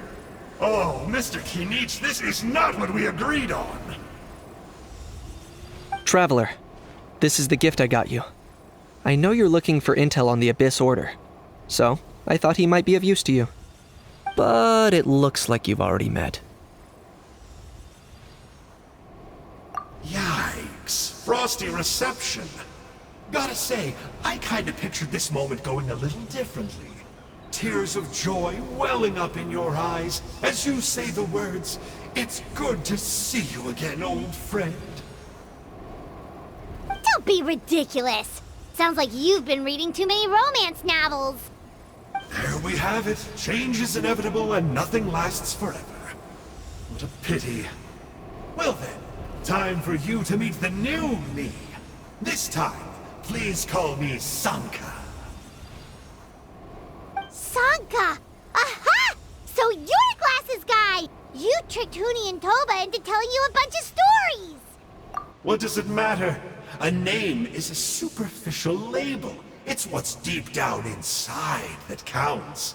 And I've shown you the deepest parts of me.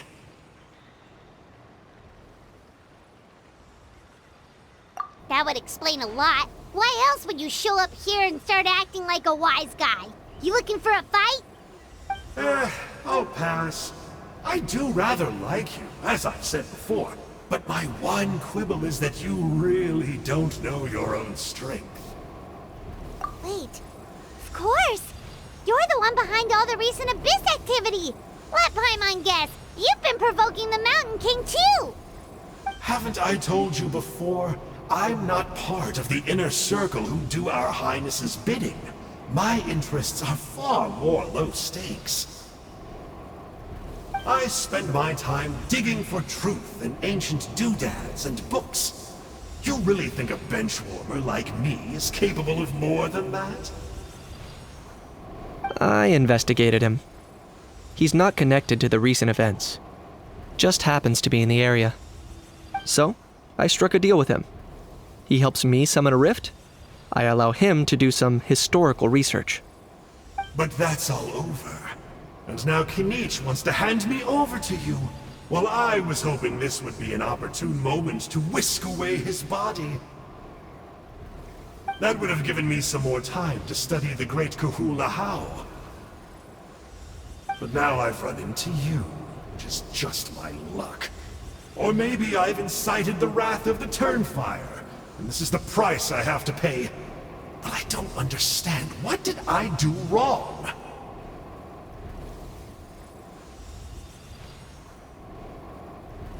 Wait, does that count? Let me think.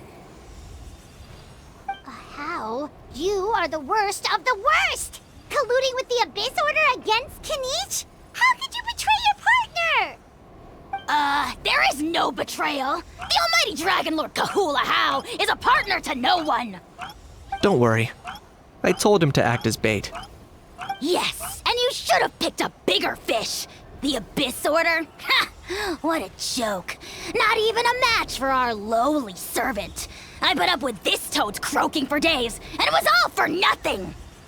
It looks like your disciplinary measures have been less than effective, Mr. Enjo. What did you expect? Behavioral rehab isn't really our thing. Otherwise, we might as well change our name from the Abyss Order to the Abyss Boarding School. The abysmal disorder would suit you better. Kanish! Dispose of him! He is of no further use to us! Traveler?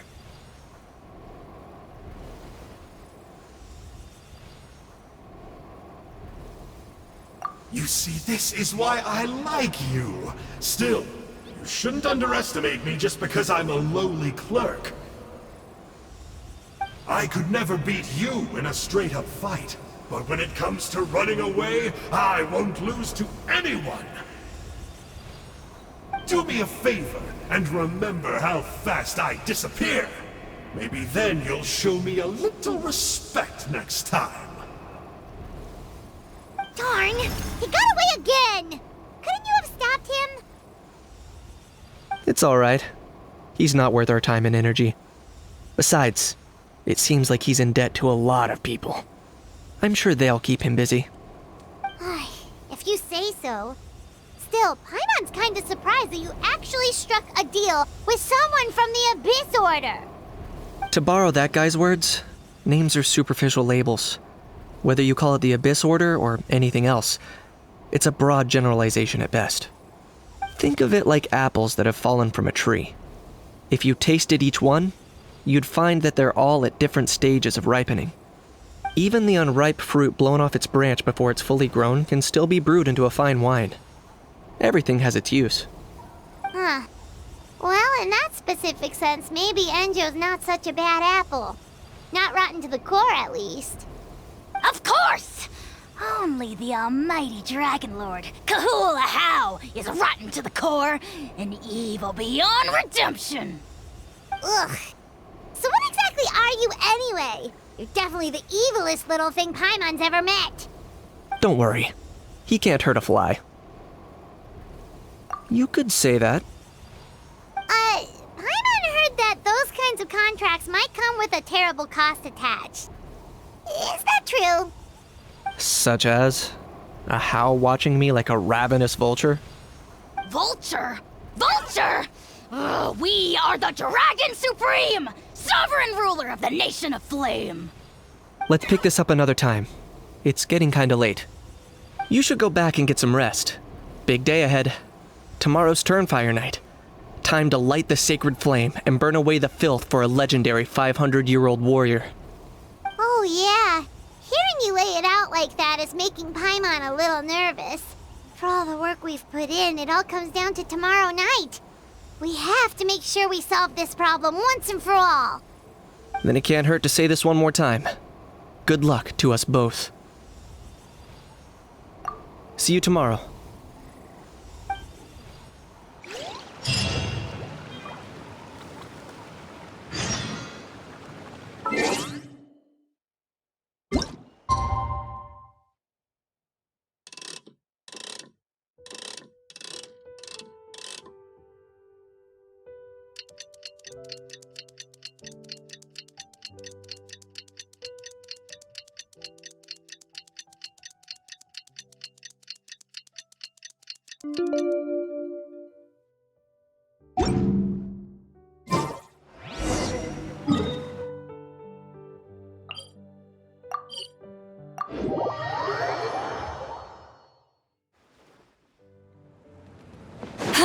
Take me up! Incoming!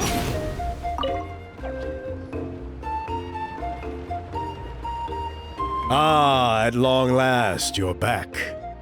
I hear that you've done much for our people these last few days. Everyone has nothing but praise for you. Many young people have heard the rumors too. They're all eager to meet our new flame bearer. Well, they won't have to wait for long. It's almost time for the ceremony. We really hope we can resolve the Mountain King situation quickly and smoothly. Seems like a lot of people have been worrying about it, huh? Haha, well, it's nearly time. So, if you're ready, then follow me to the ceremony site.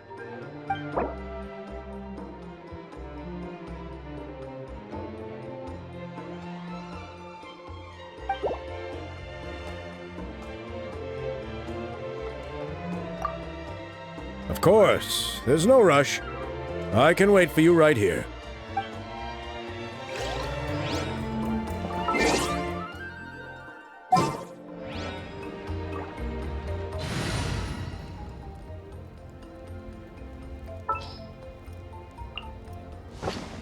We can help.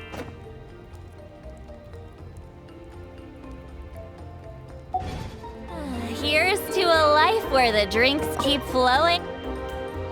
Shall we go? Off we go!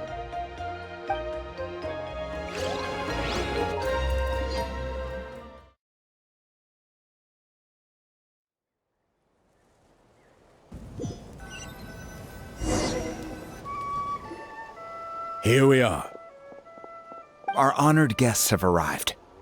I have heard much about your fine work over the past few days.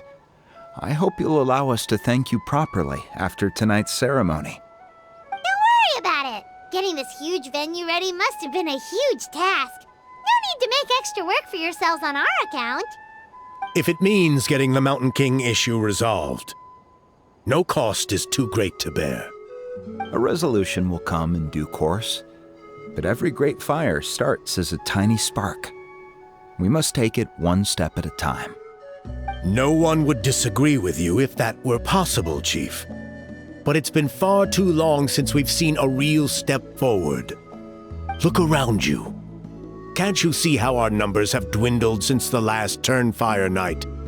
The ceremony was arranged on short notice. Many are away from home and could not make it back in time. That may be so, but still... Good evening, Traveler and Paimon. Kanich! Not a moment too soon.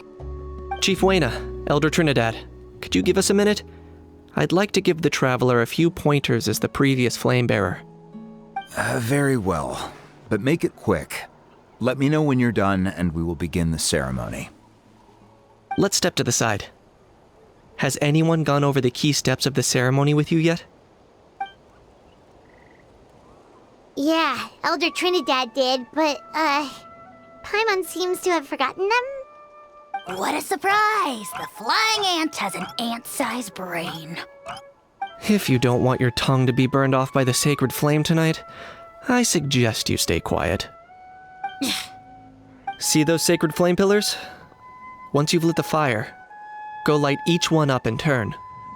Once that's done, head down into the cave where the Mountain King slumbers. Light the braziers along the way, then bring the flame to the final altar. Then, the ceremony is complete. That sounds simple enough. The process isn't complicated, but remember, you mustn't turn back at any point. If you miss a pillar, you can't light the next one, then come back to it. You have to keep moving forward, or it's seen as disrespecting our ancestors. If that happens, you won't receive the blessing of the Turnfire, and you'll have to start over. I made you a diagram that summarizes the steps.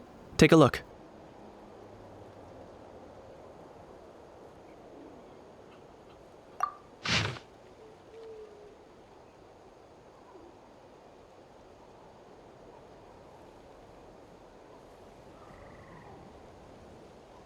So that's our part. What about you? I'll be with you the whole way, and once you've lit the altar, I'll start summoning the rift. You can leave that side of things to me. Just focus on your part. Okay. We'll try to remember all that and get it right the first time. Ready when you are. But I think I saw Huni and the others just now. Maybe you should say hi before you start. Might make you less nervous. Just tell the chief when you're ready.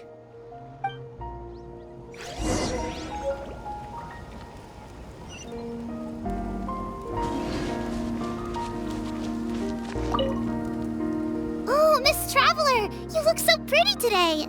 You're gonna make sure the Mountain King never threatens us again, right? I believe in you. I'll be cheering you on the whole time.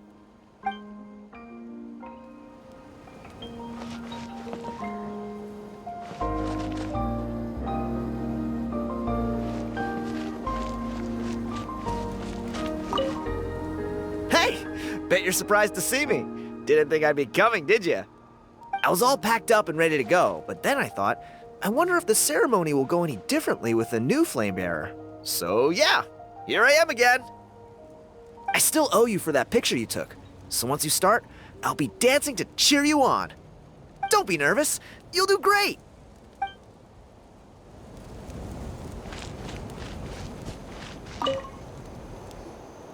How are you doing? Is all in order?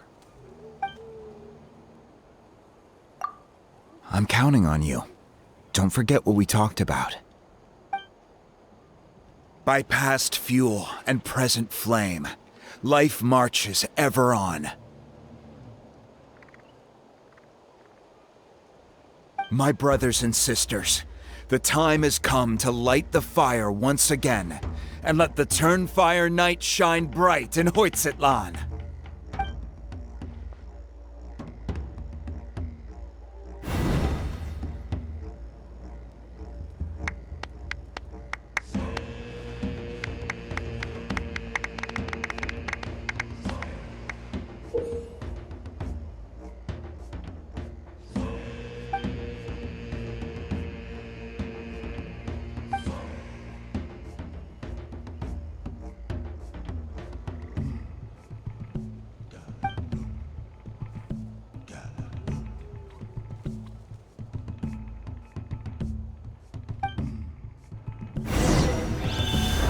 Go get the sacred flame.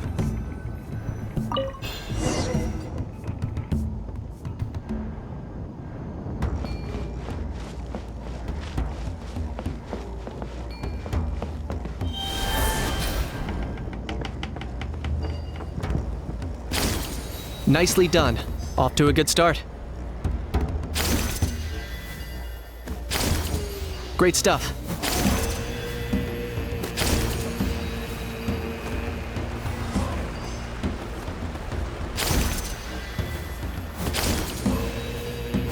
You're over halfway. Keep it up.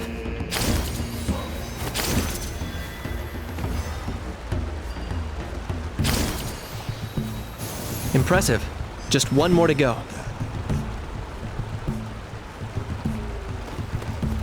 Come on. One last push. The final sacred flame pillar is up ahead.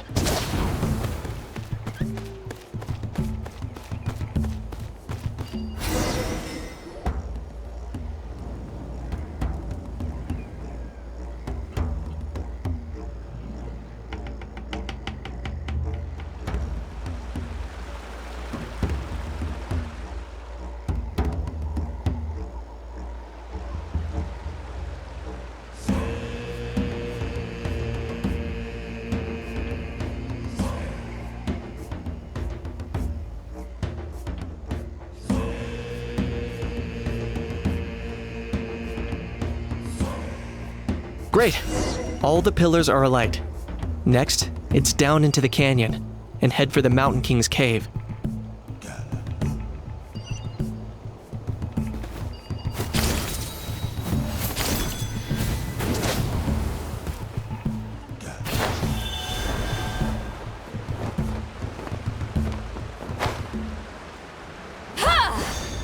Almost there. The cave is just up ahead.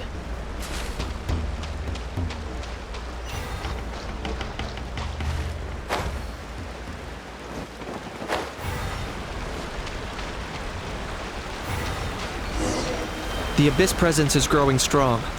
We should deal with the contamination first.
There's the altar of the sacred flame. Remember, light up the torches around it first.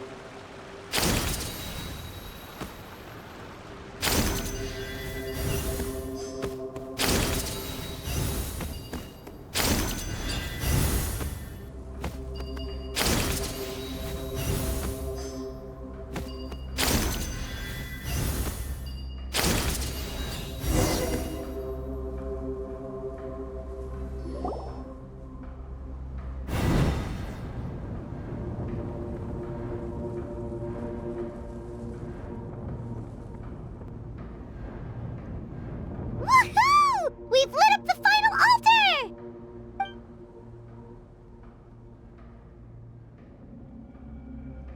That's the Mountain King up ahead, right? That's him. Kangamato, king of the Yumkasaurs from 500 years ago. He's very powerful. Paimon can tell. He is huge. Let's tread carefully. We don't want to wake him up. You've made it at last. You did even better than I expected.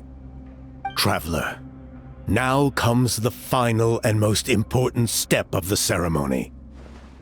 Please use the power of the sacred flame to cleanse the Mountain King of abyssal filth. There's no need this time.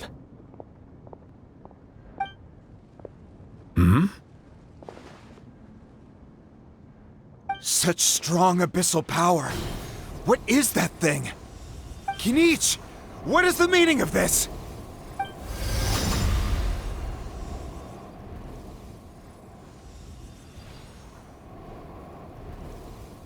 Is that a beastly rift? Chief Wayna, Elder Trinidad, this is about to get a little dangerous. You should step back.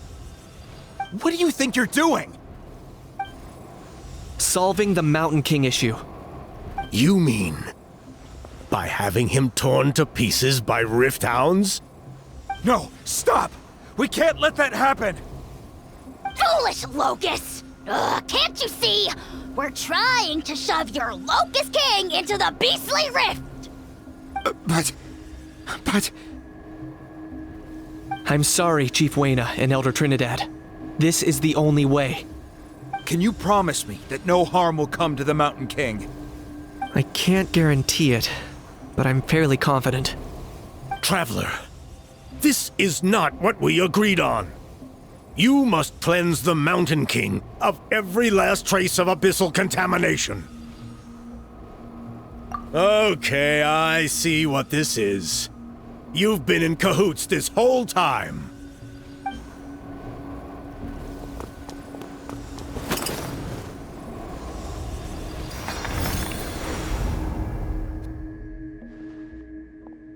You imbecile! What have you done? Oh no! The device is destroyed! You forced my hand. I had no choice. Elder Trinidad! What are you doing?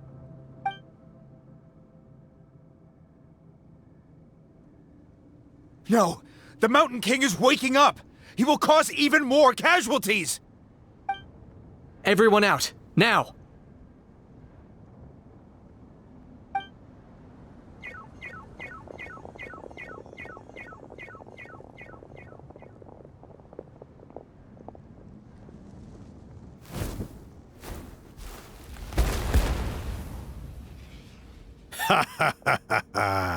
It seems there is only one way to awaken you all from your willful blindness.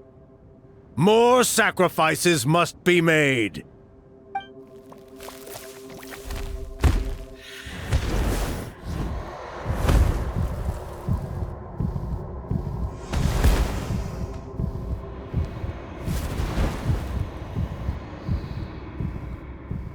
Take me, O Mountain King!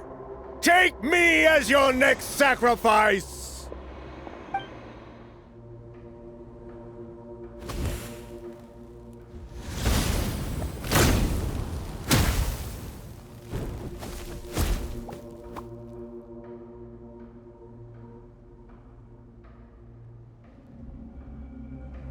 Everyone's still outside.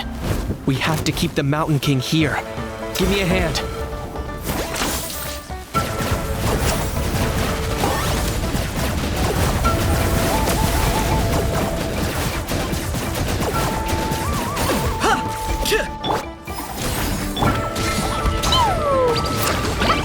Watch out for the fruits he's spitting out. I can use those against him. Yeah, that's it.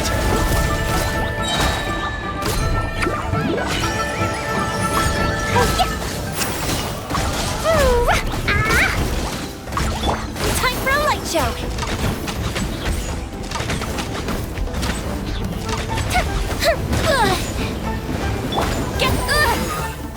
Show no mercy! You two! Time to end them!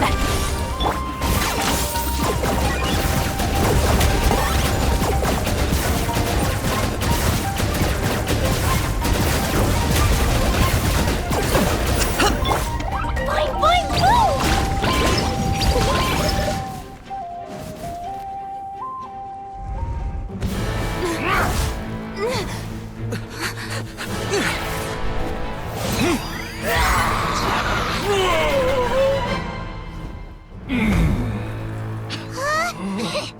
What do we do? We can't open the rift!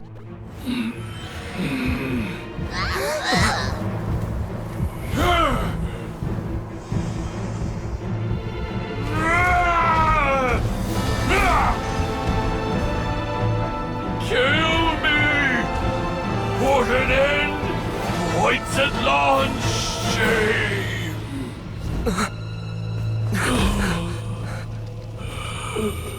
By past fuel and present flame, life marches ever on. Oh, Burkina, I must atone.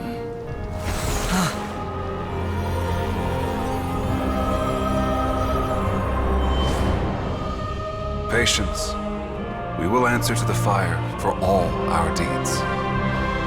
Even if one day I fall behind, never look back. Keep moving forward, as we are now.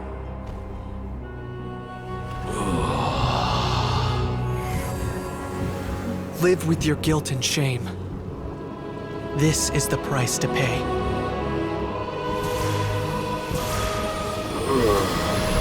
Heir to the Turnfire, please use my ruined vessel to train the heroes of the future.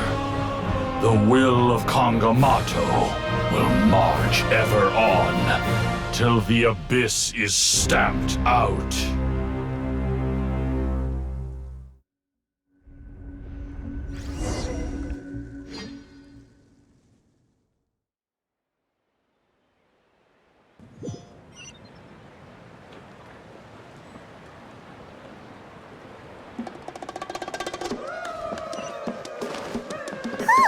Pretty eventful day yesterday, huh?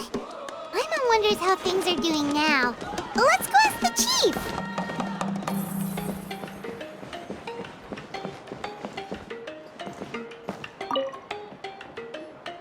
Traveler, you've come at just the right time.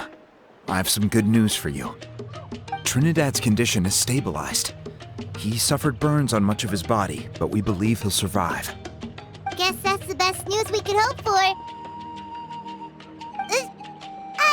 Paimon has to ask, is everyone in your tribe such a risk-taker? First Kinich, then Elder Trinidad? Is this the Scions of the Canopy's adventurous spirit in action? We're simply not afraid to charge ahead into the unknown. He's fine. Don't worry.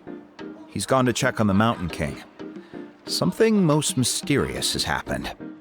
After the incident yesterday, a transparent shell has formed around the Mountain King's body. We don't understand the mechanism behind it, but the shell appears to insulate him against the influence of abyssal power. It is somewhat akin to a scab, in that it stops the abyssal energy within him from bleeding out, while also preventing further abyssal energy from seeping in and infecting him. We've never seen anything like it. The tribe's most senior elders believe it was caused when he was burned by the sacred flame, similar to the way burned wood becomes charcoal. I think their theory makes sense. After all, we've never thrown the Mountain King directly into the sacred flame before. Wow. So it's made a barrier against abyssal energy? That's a good thing, right? It's practically a miracle from what we've seen of it so far. It means that the Mountain King's level of abyssal energy is now stable. No longer will we need to perform an annual cleansing ceremony.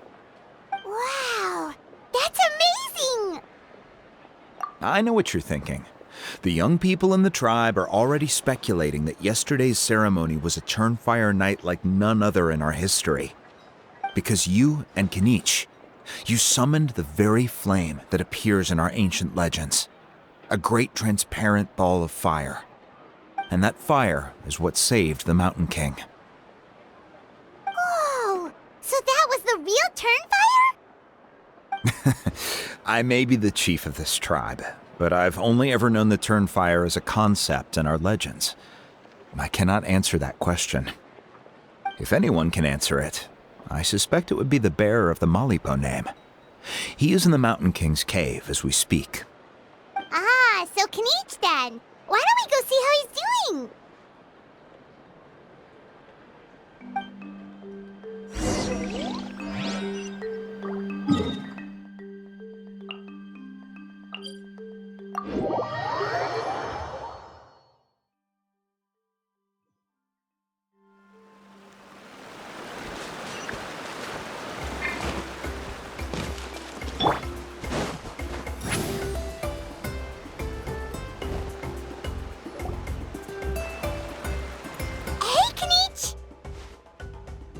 Hey yourselves. You two doing okay after yesterday? We were gonna ask you the same question. You scared Paimon half to death when you rushed into the fire. Sorry. I couldn't just stand and watch the Mountain King get burned alive. So you thought you'd try and extinguish the sacred flame with Dendro? Or is that an attempt to make the almighty Dragon Lord Kahulahau die of laughter? The sacred flame only possesses a fraction of the Pyro Archon's power. It's not as if I was fighting the Pyro Archon herself. Kinich, when you went into the flames, were you intending to, Intending to what? do the same thing as Burkina? Sacrifice myself? Of course not. My focus was on keeping the Mountain King alive, not on what it would cost. But now I'm curious. What made you think I was going to sacrifice myself? Well, because everyone's saying the Turnfire is what saved the king last night. And Ponche's theory was that summoning the Turnfire is a tit-for-tat exchange, right? So, Paimon thought you decided to pay for it with your life. So you've heard that rumor too. I'm afraid I can't say for sure. What happened yesterday was a first for me too. Well, even if you don't know, there's probably no one in the world who does. What I would say is, if that really was the power of the Turnfire, I'd sooner believe that the Mountain King summoned it himself. The Mountain King? Then, what price did he pay? The core meaning of price is not atonement or compensation, but what you're willing to give up in order to obtain what you want. It's easy to die for your sins. Much harder to live with the guilt and keep on going. In the end, the Mountain King chose the latter option. For Burkina, and for the tribe. That's the price he paid. Alright, so how is the Mountain King doing now? Health-wise, there's nothing to worry about. He'll enter a fighting stance whenever we set foot in his territory. But his attacks are gentler now, and not as crazed as before. Like he said yesterday, he just intends to be a sparring partner for people to practice with.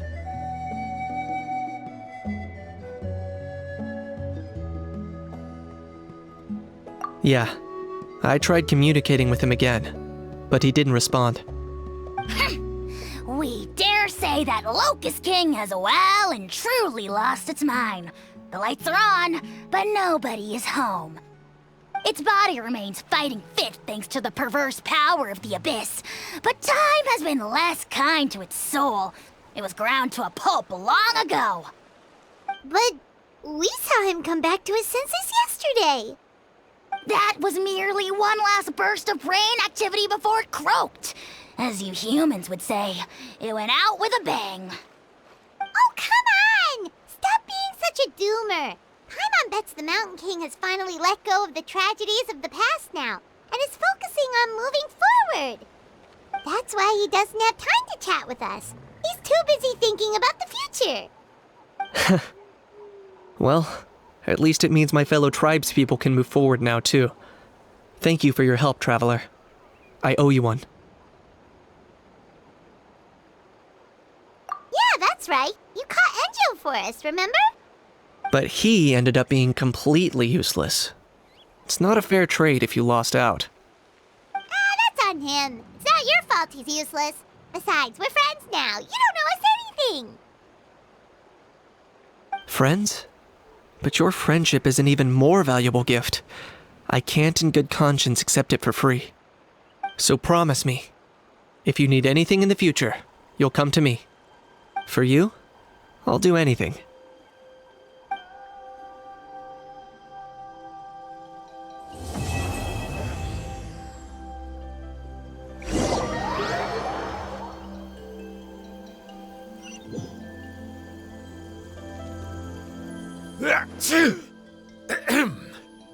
So, in the end, only poor little Huni got the sad ending? Yeah, everyone's happy except me. First Nana, then my dad. Why does everyone in my family have to suffer? Huni, it'll be okay. Your dad will get better soon. Toba, you're my friend, so I shouldn't say this to your face. But it was all the Mountain King's fault. Huh? Now hold your horses, kiddo. If you promise not to fight, Uncle Sanka will tell you a story. Okay, before you roll your eyes out of your skull, I promise you can trust me. I almost got my eyebrows burned off by the turnfire after last time. That's why I came back, to make it up to you. All right, I'll just get to the point. Do you know what Uncle Sanka loves the most about your people? What? Your extreme sports. Huh? On my first day here, I got hit by someone falling out of the sky. I believe you call it bungee jumping? It's a dangerous sport, to be sure, but the courage it took to make the jump impressed the heck out of me. So, I introduced myself to the jumper, we made friends, and I even helped treat her wounds. Oh, such a nice friend. Of course. Anyway, the good times didn't last, because I got captured by a powerful foe, so we had to part ways for a while. In the hands of the enemy, I was scorned, scolded, and nearly given away as a gift. Oh, it was so humiliating. A horrible experience to look back on. Why does Uncle Sanka always have to suffer, I thought. So I feel your pain, Huni. I was in the same position. But in the end, I made it through, and I left all of those painful memories in the past. I even managed to reunite with my friend. Is that it? The moral of the story is to look forward in life, right? Yeah, we've heard that one millions of times. Sorry, Uncle Sanka, but you're not cut out to be a teacher. Very smart, Huni, but not quite smart enough. What I'm trying to tell you is that after I reunited with my friend, I found her injuries were all healed, but she really missed her family. So, I thought you might like to see her too. She's right behind you. Turn around and see. Another trick about not turning back? I'm not falling for that one again. Huh?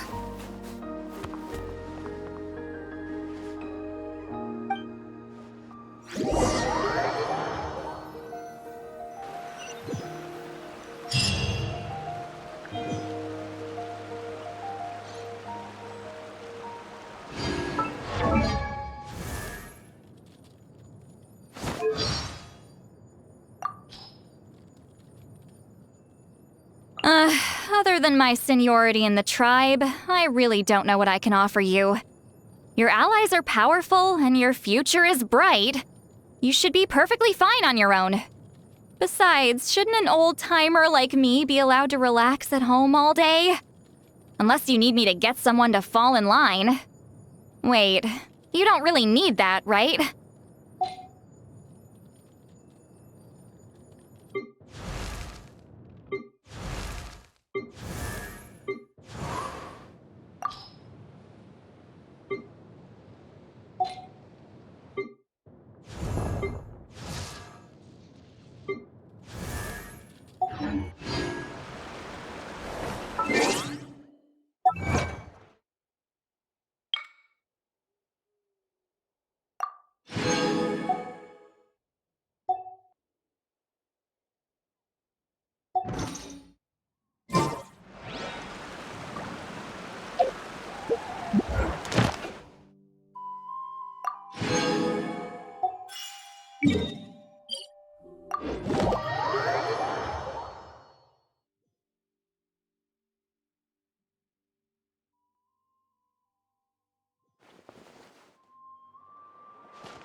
Ad Astra Abyssosk.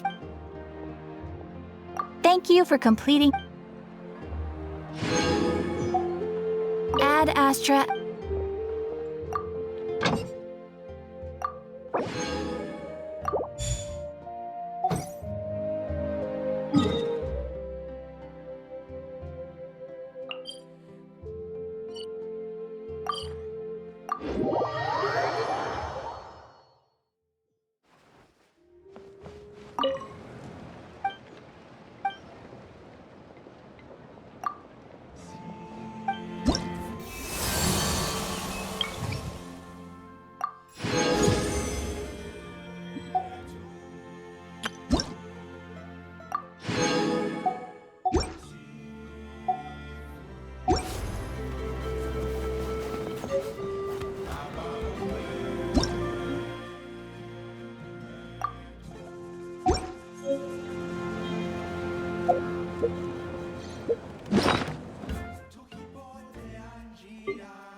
Going into a trance is